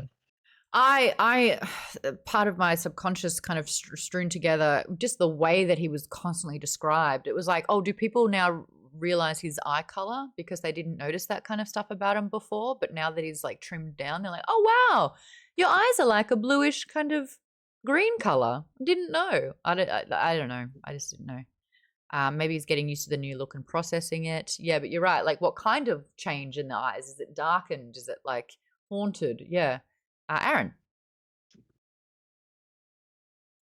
Yeah, me too. Oh, there you go. Thank you. To kind of go back to the whole thing with like Vic and her like creativity and stuff like that, I actually did look up, and it was answered later after I looked it up by Maggie about like, why does her left eye always hurt? It's like, oh, because it's left eye associated with your right brain, and then looked up what does the right brain cover. And according to Google, it's this side of the brain is often associated with creativity, intuition, imagination, and emotional response. Also thought visualization and to be involved in curiosity, experimentation, and risk taking. And I thought that sums up Vic mostly. Yeah, no, I get that. Hey, we're getting rated right now. A big shout out to Steph Woodburn, who's rating in. Hi, my name is Maude Garrett. I host Maude's Book Club. It's a sci-fi fantasy book club where we cover 1 to 2 books every single month. We'll do a main book, which is split over 2 streams usually, where we talk about it for 2 hours a pop, and then we'll do a bonus book where we'll talk about the entire book. Now, why a book club is really, really cool, because we are all reading the same words, but we're hearing a different story. So when we gather around to talk about the things that we've read, it provides such different insight, and it can either make a book better, sometimes worse, with these new insights. We are covering, there's Zelda, by the way. We're doing NOS4A2 by Joe Hill. Joe Hill is Stephen King's son, and this is a spooky book for Halloween, even though it covers Christmas land. It's way too early for Christmas chat, by the way. I didn't get to say that earlier. It is October. We do not talk Christmas until like the 20th of December in my household. That's fine. I'm a bit grinchy over here. But yeah, there's a lot of Christmas chat in this one. KP Dubbers wants everyone to know that Joe King is not joking, because he's not joking. We are going around talking about the ins and outs of this book. So if you haven't read the book, it might not make too much sense to you, but just so you know, the scores given for this book start at around 4.5 and end at 2 out of 5, which is what I gave it, because the book's a bit deranged. It's a bit disturbing. There's some icky things that I don't like, and it happens in the book. So welcome. If you are hoping to read more books, no. Colleen says Michaels was playing Christmas music a week ago. Unacceptable. Unacceptable. Yes, Aaron? We talk about the fact that that car only ever played Christmas music, and you only ever heard it when it was nearby, making basically Christmas music the most unsettling thing to hear outside of any time besides Christmas. I was going to write that in my review for this book. Well, thanks. You just ruined Christmas for me. Way to ruin Christmas for everyone. Essentially, there is a man who has a Rolls-Royce Wraith? Rolls-Royce Wraith. From 1934, and he wants to rescue children that have horrible parents that are making these children's lives horrible. So he takes them to Christmas land, but he's sort of like feeding off their despair. The Wraith is doing that. Do we want to talk about the Wraith and the car, how it has powers, and how the Wraith is so OP next to the Tough Rider and the Triumph and the Scrabble bag? Like, poor Maggie's fighting for her life every damn day. And then Charles Manx is just living his best life. And I've got an image from the show where they've made him really handsome. But you can see he like there's a version of him where he's very old and decrepit looking. But that's Zachary Quinto, and he looks great there. He looks great. So he's feeding off the despair of these children, who then start forming little hook sharp teeth in their mouths, and they never get scared of anything again. Yeah, the book's a bit freaky, but let's talk about why the car can lock the doors, can steal objects, can steal souls, can transform the kids. Why is this cast so damn OP? Darian, you've got thoughts. You got 2 thoughts, and you are muted. Yeah. Oh, I was gonna say like just 2 things. If everyone's gonna bring it up later, the gas station scene was fucked up. I was really messed up by that, and that shows the power of the car. Yep. Also how strong a 100-year-old man can hit somebody with a gas nozzle because he fucked up somebody really badly. Yep. F words are for me. Yes. Oh, sorry. That's and okay. Also, it was really heartbreaking. The part with the Bowen engineer, the dad getting carried away by the car. Yeah. Sort of thing. Oh my god, that was horrible. And the letter he left for his daughter, that was heartbreaking. Oh. And then she's trying to find her dad. No one believes her again. The not believing thing is a very tropey thing for horror, but I think it hits like a little worse here, especially with like Tabitha seemingly seems like she's helpful for a police officer, and then you realize she's like a psychiatric person, and she's just like, no, I need to arrest you. No, you're wrong. No, this is not what is happening.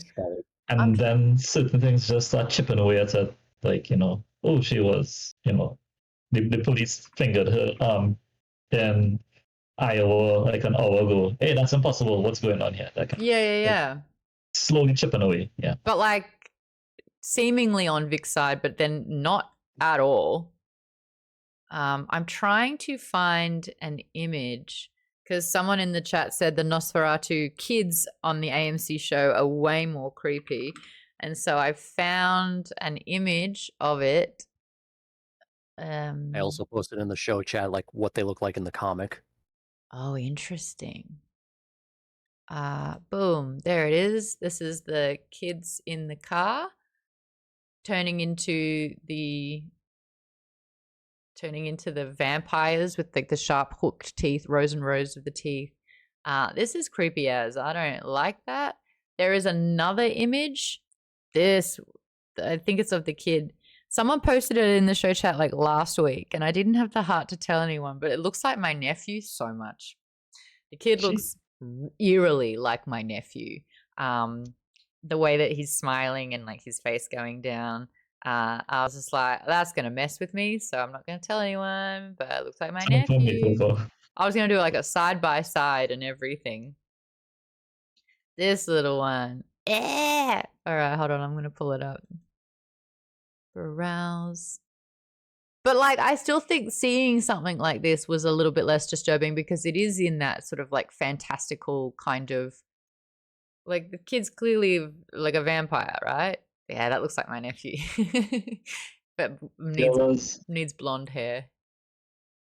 There was a really good line somewhere in the book when I think it was Maggie Lee dumping exposition on Vic where she said like with the kids there's nothing left but tears and teeth, and like that really stuck with me. Tears and teeth? Yeah, something along those lines when Vic was explaining she saw like the rows of teeth and the hooks, and Maggie said like Charlie drains them of everything and there's nothing left but like tears and teeth. Like that. There's something along those lines and it stuck with me. So that falls in line again where when we look at the cost of using the magic, Charlie Manx has the strongest grasp on what this magic is. The Wraith is fueling it. I reckon without the Wraith, Charlie Manx is nothing. I think the Wraith is like 90% of the evil power here. So when did we see that with the Scrabble bag? When did we see that with the Tough Rider or the Triumph motorbike? When did we see this entity kind of like being a player on a pawn on the board, because the Wraith is the fucking, the horse on the chessboard. Like, so it's just like poof, jumping around, just smashing up all the. That's all I have in my analogy. I'm just halfway through it. I'm like, that's enough. I actually have a thought about like why the Wraith is so OP is because so much of Charlie was put into the car. Like basically it took away all of his humanity, so it's like stuck in the car to fuel it, and then just uses all the other kids, additional souls or whatever to fuel it. But it's like because basically when the engine was taken out, he dies. When it's put back in, he's alive again. That's why he's able to have a little heart in his body after an autopsy and all that. Yeah. So But and it's I like think it's like because 100 it's because of his kids, will. 100 children have been in the car. Right, 100 plus years of taking kids and stuff like that. So yeah, I So think don't that's you think the power balance, like that's again knowledge? Shouldn't Maggie have possessed some sort of information? Because we were so focused on the cost that there was, I feel, very little gain. Cool, Vic as a kid found a bracelet, had a migraine for 7 years. Like whereas she did Charlie like Manx should, years she did that. but like Maggie's travel tiles are so non-specific. yeah, as answered well. a few questions from time to time. Can't ever talk Big again. answers. Big answers. Big answers. Lost an Vague, ability. yeah. Vague. I thought you were saying Yeah, big. Yeah, yeah. vague answers, and I it can't cost have her her exactly ability to proper nouns. communicate. The fiction accent. The Cajun accent. Yeah. Did you say Cajun? Thick Trini accent. Trini accent. So much so that I am making your point for you, time and time again. What are you saying, Aaron? That basically her Scrabble tiles follow the Scrabble rules, so you can't do proper names, proper nouns kind of thing. It's like it's always got to be like nicknames. So it's like you got to find the Brat, the Wraith. You can't find Charlie or something like that. Permanent starter can't communicate anymore. Like, how is that? Like, we're looking at cost and we're looking at sacrifice. Yeah, I do actually like later on when Vic realizes like, oh, I just realized the thing about my own powers. Like, I can't find a moving target. They have to have been stationary for just long enough that I can then go to them. Otherwise, it will never find them. So what's the Wraith's weakness then? Since Maggie and Vic have so many stacked against them, what's the Wraith's weakness? Where's the... Well, I think it's literally because it's a car, you can just take it apart. Because in the comics, No, you can't. there was a guy with like a gun who was like shooting at Manx, who he's real full of bullets, but then he like just heals himself, and he basically tells the guy point blank, it's like, you would have been better served putting bullets into that engine block than me, because I am the car. But then when the guy even remodels the car completely, the soul in the car still kills him. Even though Manx is dead, the car is still fighting the bad fight. I'm betting if the car was completely dismantled, destroyed, melted down for parts, or just thrown into a scrapyard, he would have been dead completely. Do you want to hear my theory? Because you're wondering. Because they're women. Yeah. This is another subtle example of misogyny, where Charles Manx and his brum brum vehicle of masculinity is completely flawless, that has no weakness, keeps him alive, totally fine, versus Maggie and Vic, nothing. And the cost motorcycle didn't work to start. Yeah, sorry, I interrupted. And then ran out of gas as well. You're like, there's just... The female transformer is a motorcycle. The what? The female transformer is a motorcycle. Misogyny's been cured. But it's pink. It's a pink motorbike, isn't it? What's her name? RC? Is it pink? I can't remember. She says wearing pink. I'm wearing pink right now. Oh, there's also the pink. The cost is turning kids into monsters, but not him. I mean, he's technically a monster. He's a soulless vampire monster. He just has no empathy. He is basically Peter Pan. He's taking kids to his own Neverland. Yeah, cool. He's the villain. As someone who lives in LA, where the majority of men here are also Peter Pans, they don't see that as a bad thing either. They don't want to grow up, but like, there's no consequence to that either. Yes, Vaden. So just want to mention, the supposedly the cost to him, at least, beyond the cost to the kids, is just that like he has lost his sense of happiness. Like he has no, like one thing they explain like in the book and like is like basically he's not a happy person at all. Like he gets his joy from Christmas Land. He at times he's smiling, but he's not really there. His soul's not really there. He's not really happy. So it basically the Wraith hollows him out. He loses his emotions in general. He has no sympathy, no empathy for people. He only basically has his mission, and let's rank characters that suffer. Characters who experience suffering. 1, Maggie. 2, Vic. 3, the children. Now that's 100. Then the woman who was traumatized as the nurse by Charlie. I think that she's also on that list. So we're looking at majority of women and children. We're 106 down on the list. Do we then think about Charlie, or is it Lou who has to raise a kid on his own and sees the person that he loves suffering, but therefore he would be suffering as well? So not even... I apologize. Linda, mom. Oh, yeah, she's suffering every single day. She's getting beaten by her husband. Her daughter despises her because of it. Great. Am I making my point? When we look at cost and suffering and having lack of empathy, Charlie just ain't on that list really. So that's like, he's just, yeah, Aaron. So just to kind of bring back to the comic, because basically the first issue is how Charlie got, like, you know, his abilities to begin with. He was basically a lonely child. His mother was a prostitute, and he's just basically left to fend for himself all day. He then comes across a wooden sled that he then plays with all the time. That was basically his first vehicle, much like Vic's was the bicycle. Tough Rider, and yeah. And then he basically gets money from his first wife to then start a business, but then buys the car thinking like, this will be the greatest idea. And then basically his wife is just nagging him all the time. He's just an unhappy man. And then the car basically allows him to like travel to Christmas Land. And then the kids turn into monsters and kill the mother in the back seat. It was awful.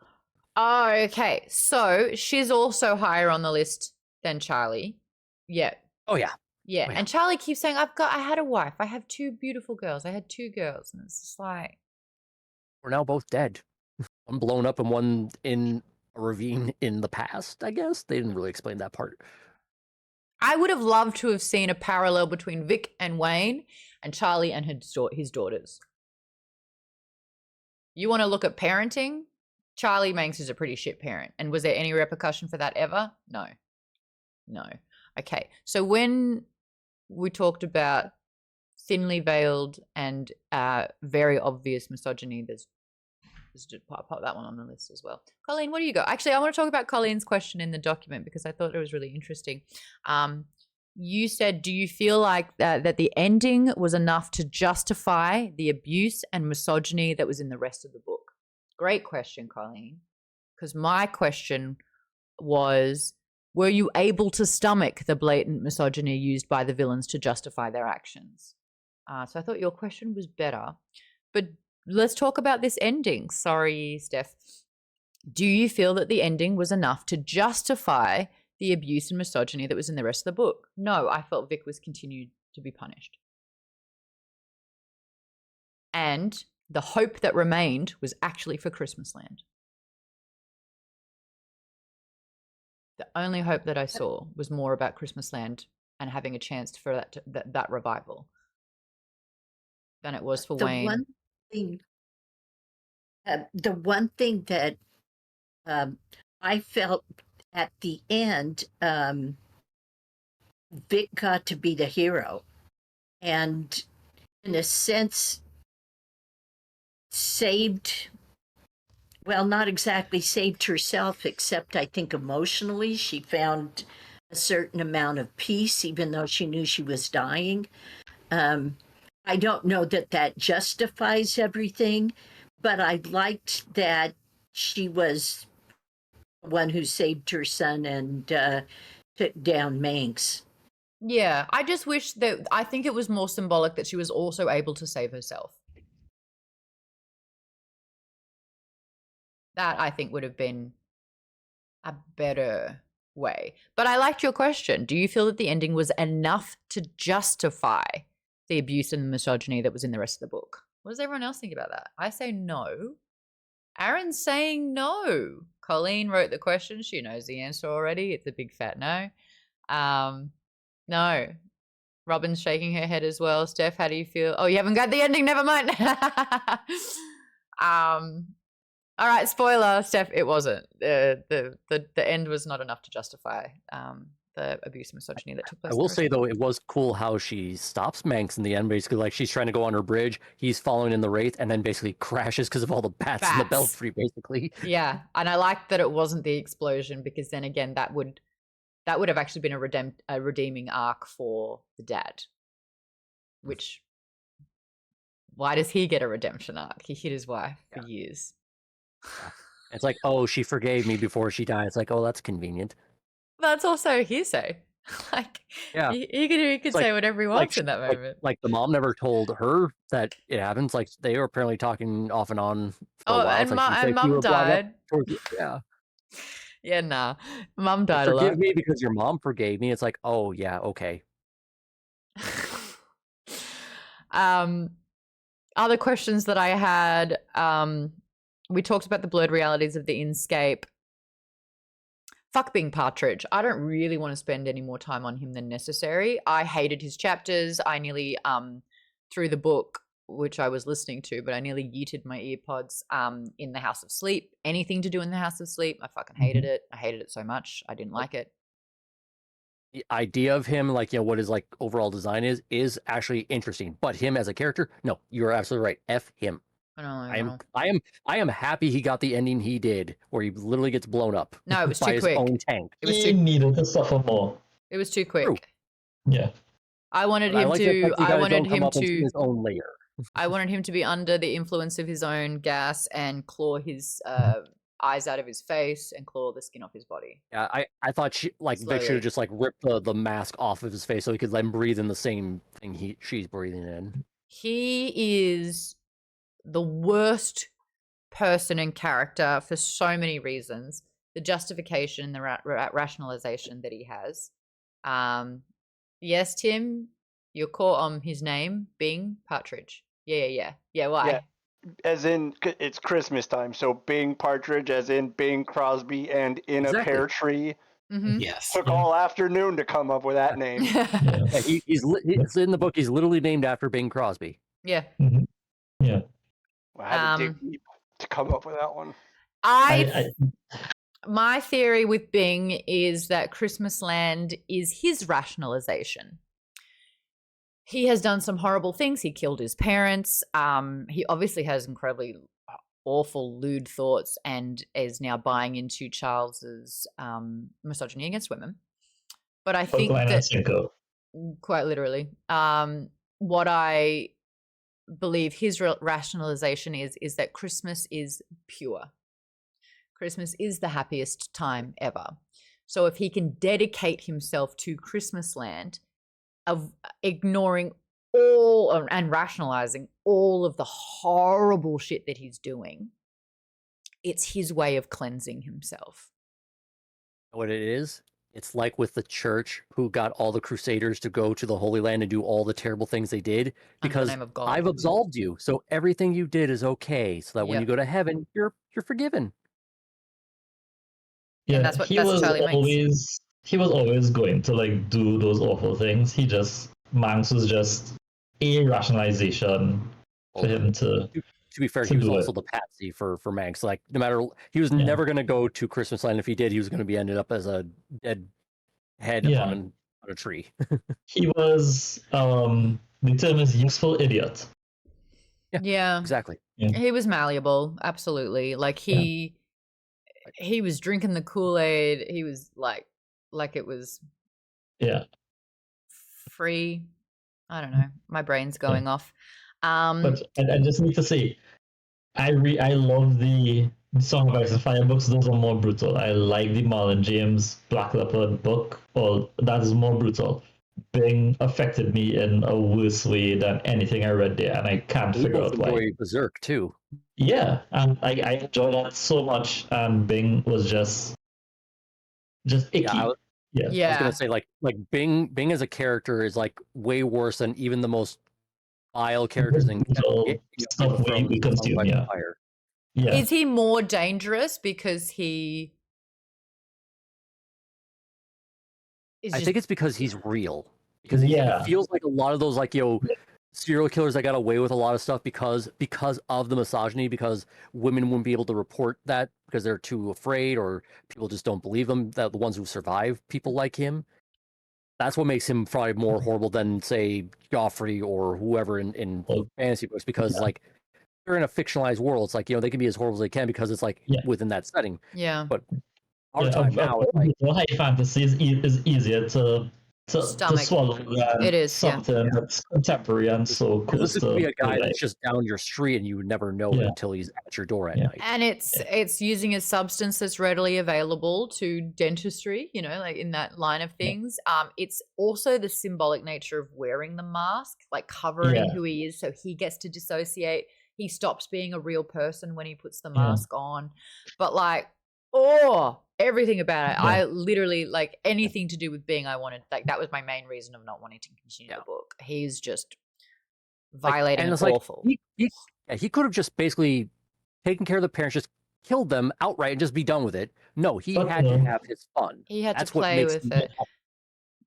But again, rationalizing that it's like these women were so horrible anyway, but then took away their coherency, took away their, choice, agency, all of that kind of stuff. And part of me is like relieved that they didn't suffer because they were kind of like, drugged out completely. But then it's like, no, that just shouldn't be happening at all. Like that's just absolutely. He did it to his dad as well. The Boeing engineer, Demeter, he did it to him as well. That was, it was just, gross. Also, very heavy-handed. Demeter was the vessel that brought Dracula to England in the book. So, that's a trope in itself. It's always having the sidekick, but not just, what do you not call it? It's like your stereotype. Yeah, subservient. It's that. I promise something of your deepest desires, therefore you will do all these things. Also, Charles Manx. Manx. His tactic of the manipulation that irked me the most. It's a very narcissistic tactic. So if anyone's doing this to you, it's a red flag, run. I will give you the thing that you want if you do A, B, and C.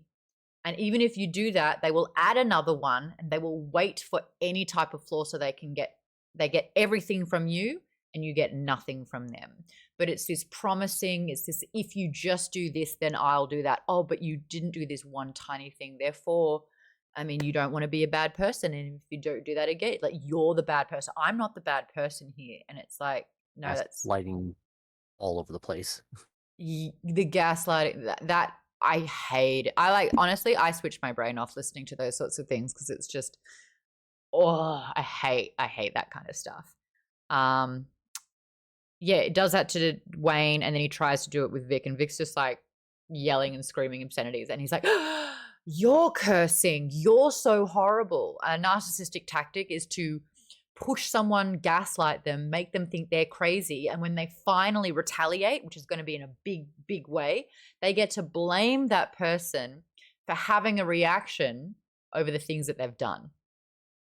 Also, the creepiest part among all the creepiest stuff, Charlie then wanting to hit on Vic over that phone call.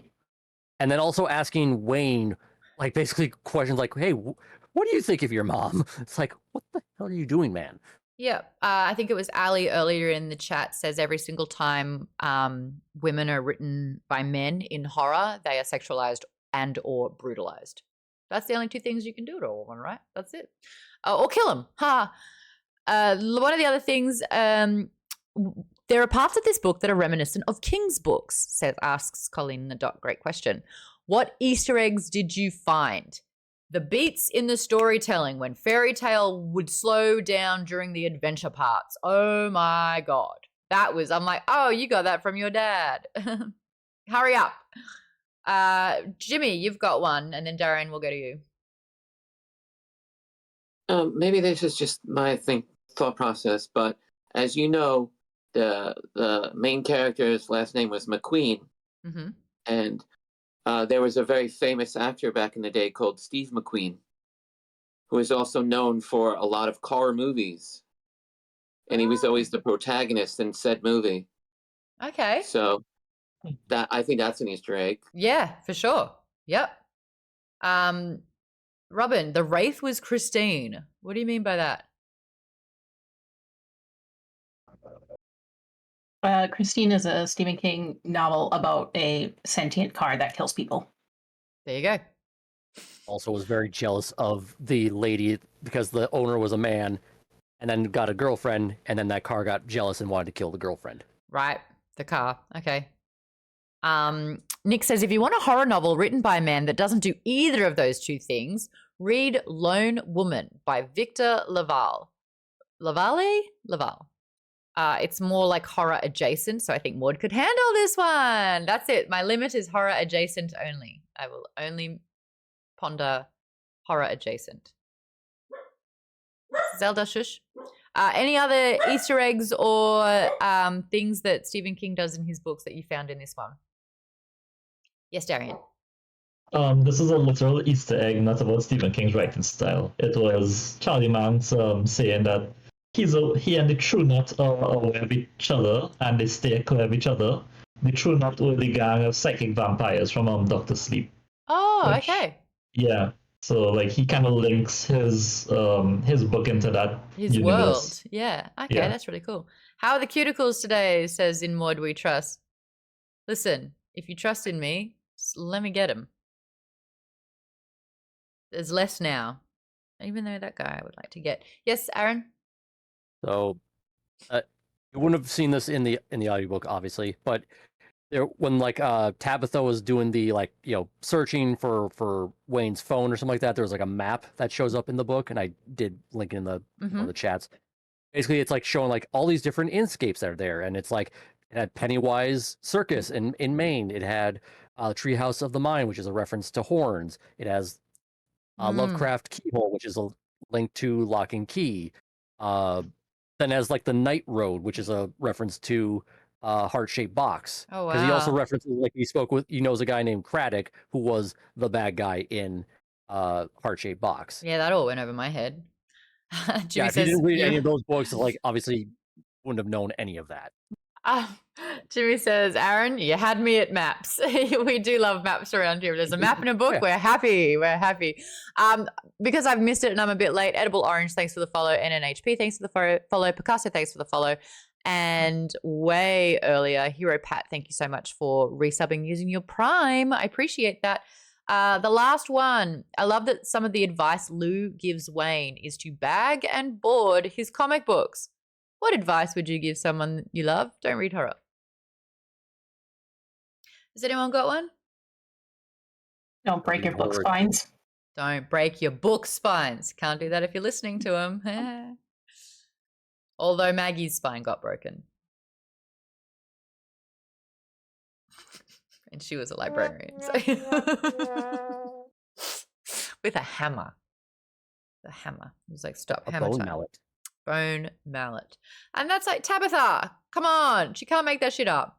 It was right there. Evidence. What do you think's happening? Colleen, what you got for me? Well, as far as life advice, it was really touching at my brother-in-law's funeral when his son said that the last thing his dad said to him was, take care of your family. And then he asked for a Snickers bar. And so after the funeral, the family had a big meal, and there was a basket full of Snickers with a sign that said, take care of your family. Aww. Honestly, it broke me, but... That's wonderful, though. Take care of your family, I think, is, and just be kind is the advice that I'd want to give anyone anytime. Yeah, I agree. I got a new one. Listen to Colleen. You want good life advice? Just listen to Colleen. Can't do any wrong there. Darren, you got one? Always do the right thing. Do the right thing. Yeah, but... Always. Charles thought he was doing the right thing. There's shades of grey. Yeah. You can rationalize that, but... That's the most subjective statement ever. Yeah. I'll say more as touche. Always eat Snickers. So I don't know if you remember, like, Wheel of Time. Also exercise 3 times a week minimum. Yeah, there you go. Like there's the character Gallad who, like later in like the book when they're in Camelin and like, everybody's finally meeting up again. And it's basically like the brother who's like, I'm going to do the right thing, even if it hurts other people. It's like, is that right then? Yeah. That's like Peacemaker. Yeah, huh? Peacemaker's like, I will kill people for peace. I'm going to kill your mother. Because this episode is sponsored by Tim. He says, don't waste your time worrying about what other people think of you, because they don't. And also says, don't stress over things you can't control. Both are very good. I think I've had this conversation where it's like, I remember asking people, how old were you when you no longer cared what people thought? And my friend gently touches my arm and she's like, that doesn't happen for I still don't have that. I haven't gotten there yet. And I'm like, what? I was 19. What do you mean? And she's like, no, that's a gift. And I was like, oh, cool. I feel like Jimmy and I actualization comes in different stages. Just what a jackpot though. Nearly my whole adult life not caring what other people thought. Superpower. Maddie says, yeah, Maddie says, and I'm doing it verbatim. This is how you wrote it. And if you do spelling errors, says always trust in yourself. Yourself. Yes, Vaden. I think mine would be just don't change for the sake of change, but there's always a better way. So it's just simply meant to be like, my idea essentially is that like just that there's always a better way to do things, regardless of what it is. But anything you do in the future could be better than what we do now. Like you'll learn, or other people will learn. There's just always something to improve upon, and like it just not to get too like stuck in the past. Like you don't want to change it just because you're like, oh, I'm nothing better to do, but change it, because that could also create problems. But like if you can find a way to make things better, you should definitely try, and just like I say, even a little 1%. As we learn from the Habits book. Yeah. 1% better every day. 1% better every day. I love that one. I also like, you actually get to choose what bothers you. It's a choice. It really is a choice. There could be something that irks you, but the amount of weight you give something is a choice. You can either dwell on it, get frustrated by it, let it own you for that moment, or you can let it go. And I think some people don't understand that there is a choice in being able to let things go. And as soon as you recognize you've got power over that choice, the more free you're going to be. Also, there's been and this is going to sound really nihilistic and cynical, but there's so much evidence, and I don't know if you've ever tried this, but the less you care, the better life is sometimes. Because that kind of goes into the whole, you get to control how much something bothers you. Psychologically, it is tested. If someone likes you and if you don't care, they like you more. They like you more because it presents this chase all of a sudden. But if you really like them and you really, really care, deterrent. If you care about outcomes, if you care about, this is not to do with you, obviously care about people and care about your family and care about being kind, care about those things. But overall, the less you care about other things, the easier life can get. And I say that, but care a little bit, but I say that in a really positive scope, not in a giving up, everything sucks mindset. A Jedi has no attachments, says Toaster Poster. Look, we made it to 2 hours over. Yay, we did it. If you do want to go over some of the questions that we prepared, there is an entire doc in there. We try to post the talking points that we had throughout the discussion on a website. So if you ever decide to do the book for book club, we've got talking points for you as well. Thank you so much for joining. If you've missed it, we've got 2 books for next month. We are doing The House in the Cerulean Sea sequel, Somewhere Beyond the Sea. It's by TJ Klune. It is a sequel. You do need to have read the first one. The first one's a solid 5 out of 5. It is feel good. Taylor, who is in our community, has just finished it. Gave it the easiest 5 stars, she said. She was like, this is such a wonderful, beautiful book. And it is the opposite of this book, which made me feel violated and disturbed and horrible. This one, The House in the Cerulean Sea, makes you feel wonderful and loved and fluffy. It's great. So Somewhere Beyond the Sea is going to take place on the 7th of November and the 14th of November. So we are tackling that one the first half of next month. We're going to have a week off, and then we're going to be covering The Last Unicorn by Peter Beagle. There's an S in there. Peter S. Beagle. Peter the Beagle. One's Beagle. Peter Beagle. That one. Peter's Beagle. Peter's Beagle wrote it. Anyway, the less you care, the better life is. We'll be doing that one on the 28th of November.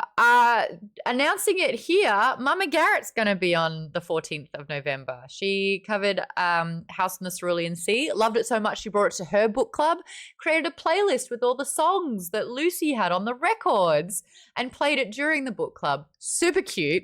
She's back on for the sequel for this one. She's a big, big fan of the book. So Mama Garrett's going to be on for the 14th of November.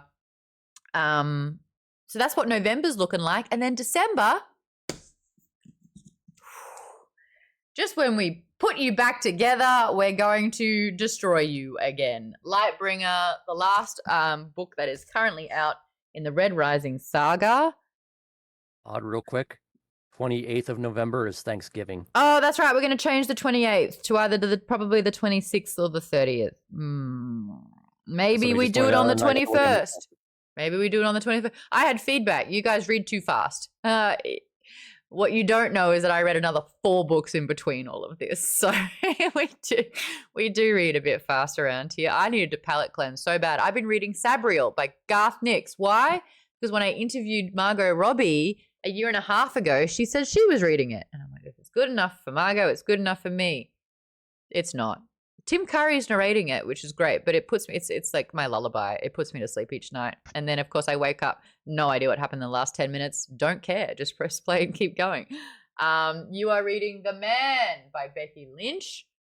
We're all reading other books in the interim. I'm going to try and physically read a copy of Somewhere Beyond the Sea because I don't love the narrator. He seems really great and he wears a Chauncey sweater when he's recording it, but you're how far on chapter 2 of House on the Cerulean Sea? Better get to it, bud. You better be listening your little face off. Vaden's reading. I'm also 1.5. Look, the second chapter's slow. It picks up by chapter 4 and then it's smooth sailing. It's really great. You have my word and my axe. Vaden's reading Bitter Blue by Kristen Kashaw. Now, that was a series that I recommended to you a while ago. I think I read it about 15 years ago. I remembered loving it. Reread it 2 years ago. Still love it. Second book's not as good. Third one, I can't remember. How's it going? I just started, so Okay. I only like for an hour or so I don't have too much knowledge of it. But I mean, I do like it, so we'll see. Lisa said, I'm sad because my special edition of Somewhere Beyond the Sea got pushed back to January, so I've got to hold on Libby. How long's that hold for, though? You need it in 5 days. It says 2 weeks, but oh, you're fucked. I don't know. Yeah, I don't know if it'll actually be that long because there's a lot of copies. So you didn't hear it from me. Sometimes you can return an Audible book. I was thinking about doing it for this one because I didn't like the book, but that's not great. I think Amazon's doing fine. But if you do need to buy a book, listen to it or buy it and then return it. And then get your copy. I don't think that's... Or see if the library has the audiobook there and they can just let you... No, you... rent it. No. Some libraries let you do audiobooks. No, that Libby is the library app. There's still a way. Okay. You don't have Libby? Aaron. Nope. Libby is so good. I use app and Audible for Yeah. digital stuff. Otherwise, I just get physical. I don't have Libby either. Libby, you can... I don't know if Trinidad has Libby. So that's a whole other ball game. Everybody has it down here. I listen to a lot of my audiobook apps and it's borrowed on Libby. So I wait. They're like, hey, your copy's ready. I'll listen to it. I've got 3 weeks. I return it. It's gone. And I actually like the fact that I'm not chewing through credits and it's not keeping up a lot of data stored on my phone. Libby is one of the best things that's happened to me. I am not sponsored by Libby. Not yet. Yeah, I get most of my audiobooks also through Libby.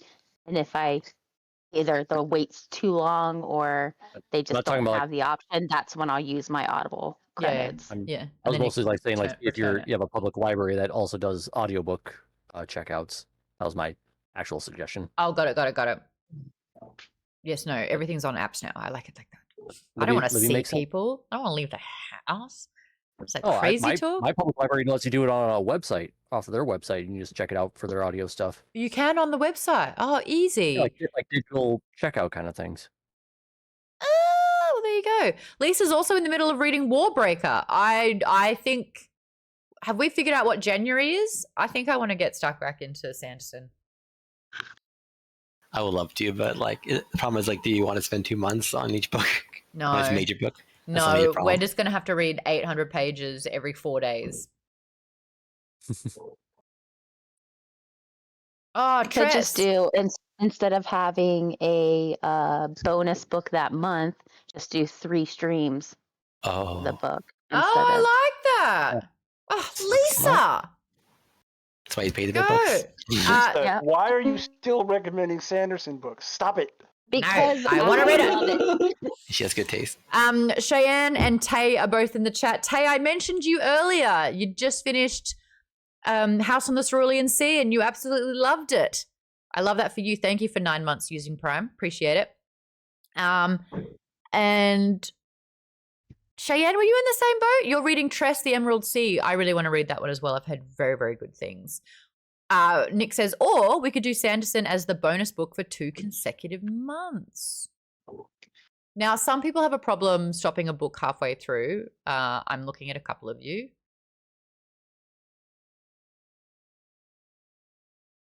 I don't even know if you can tell. I don't even know if you can tell. It was so dramatic, though. Dun, dun, dun.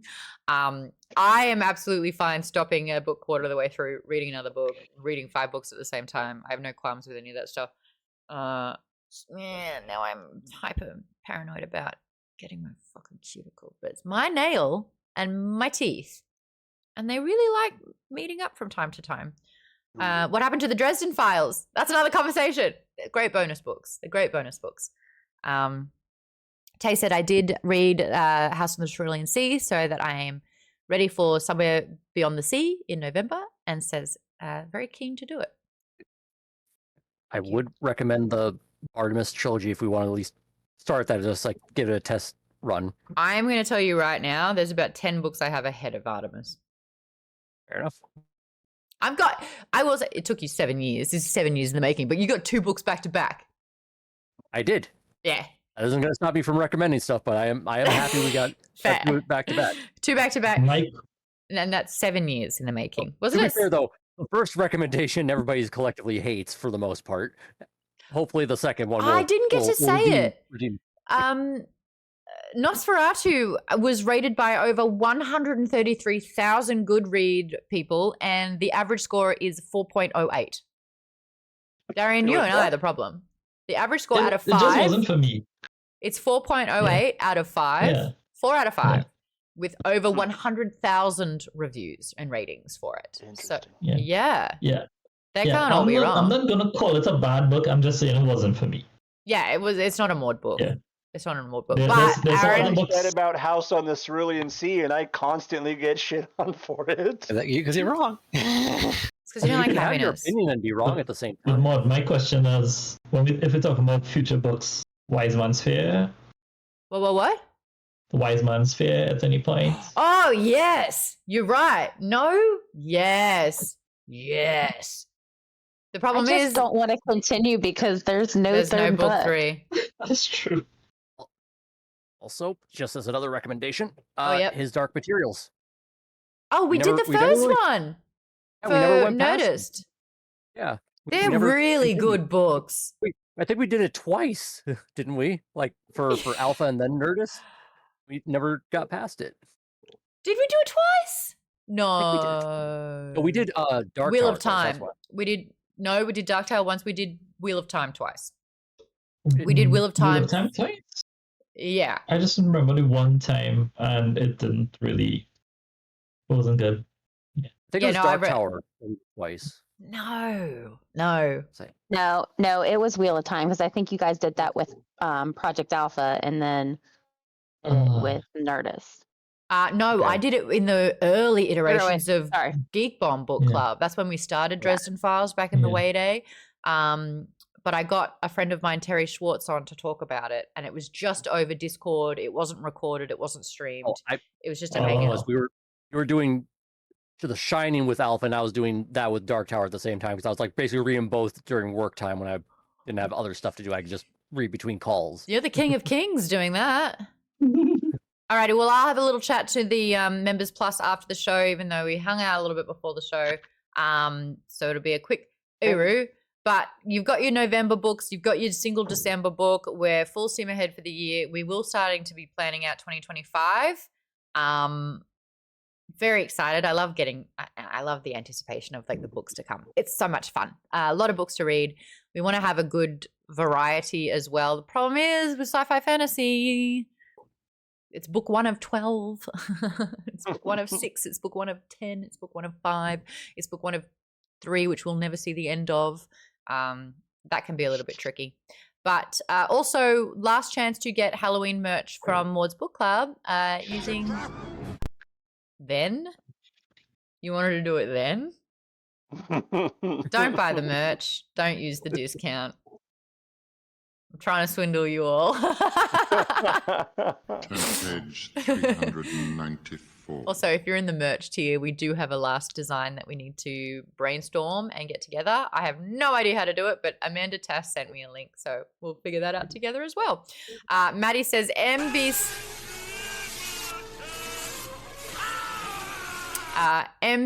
boo for 15% off. All right. Well, the stream's gone to shit. Should we raid into someone? Can I request a raid? Yes. A friend of mine is streaming right now, and she has 3 viewers because she's really beginner. Let's do it. If we streamed. Let's do it. What's her? Her Twitch handle is Gravy Pants. GRAVYPANTZ. Hold on. Raid. GARVYPAN. TZ. Order 66. All one word. Okay. Okay, let's make Gravy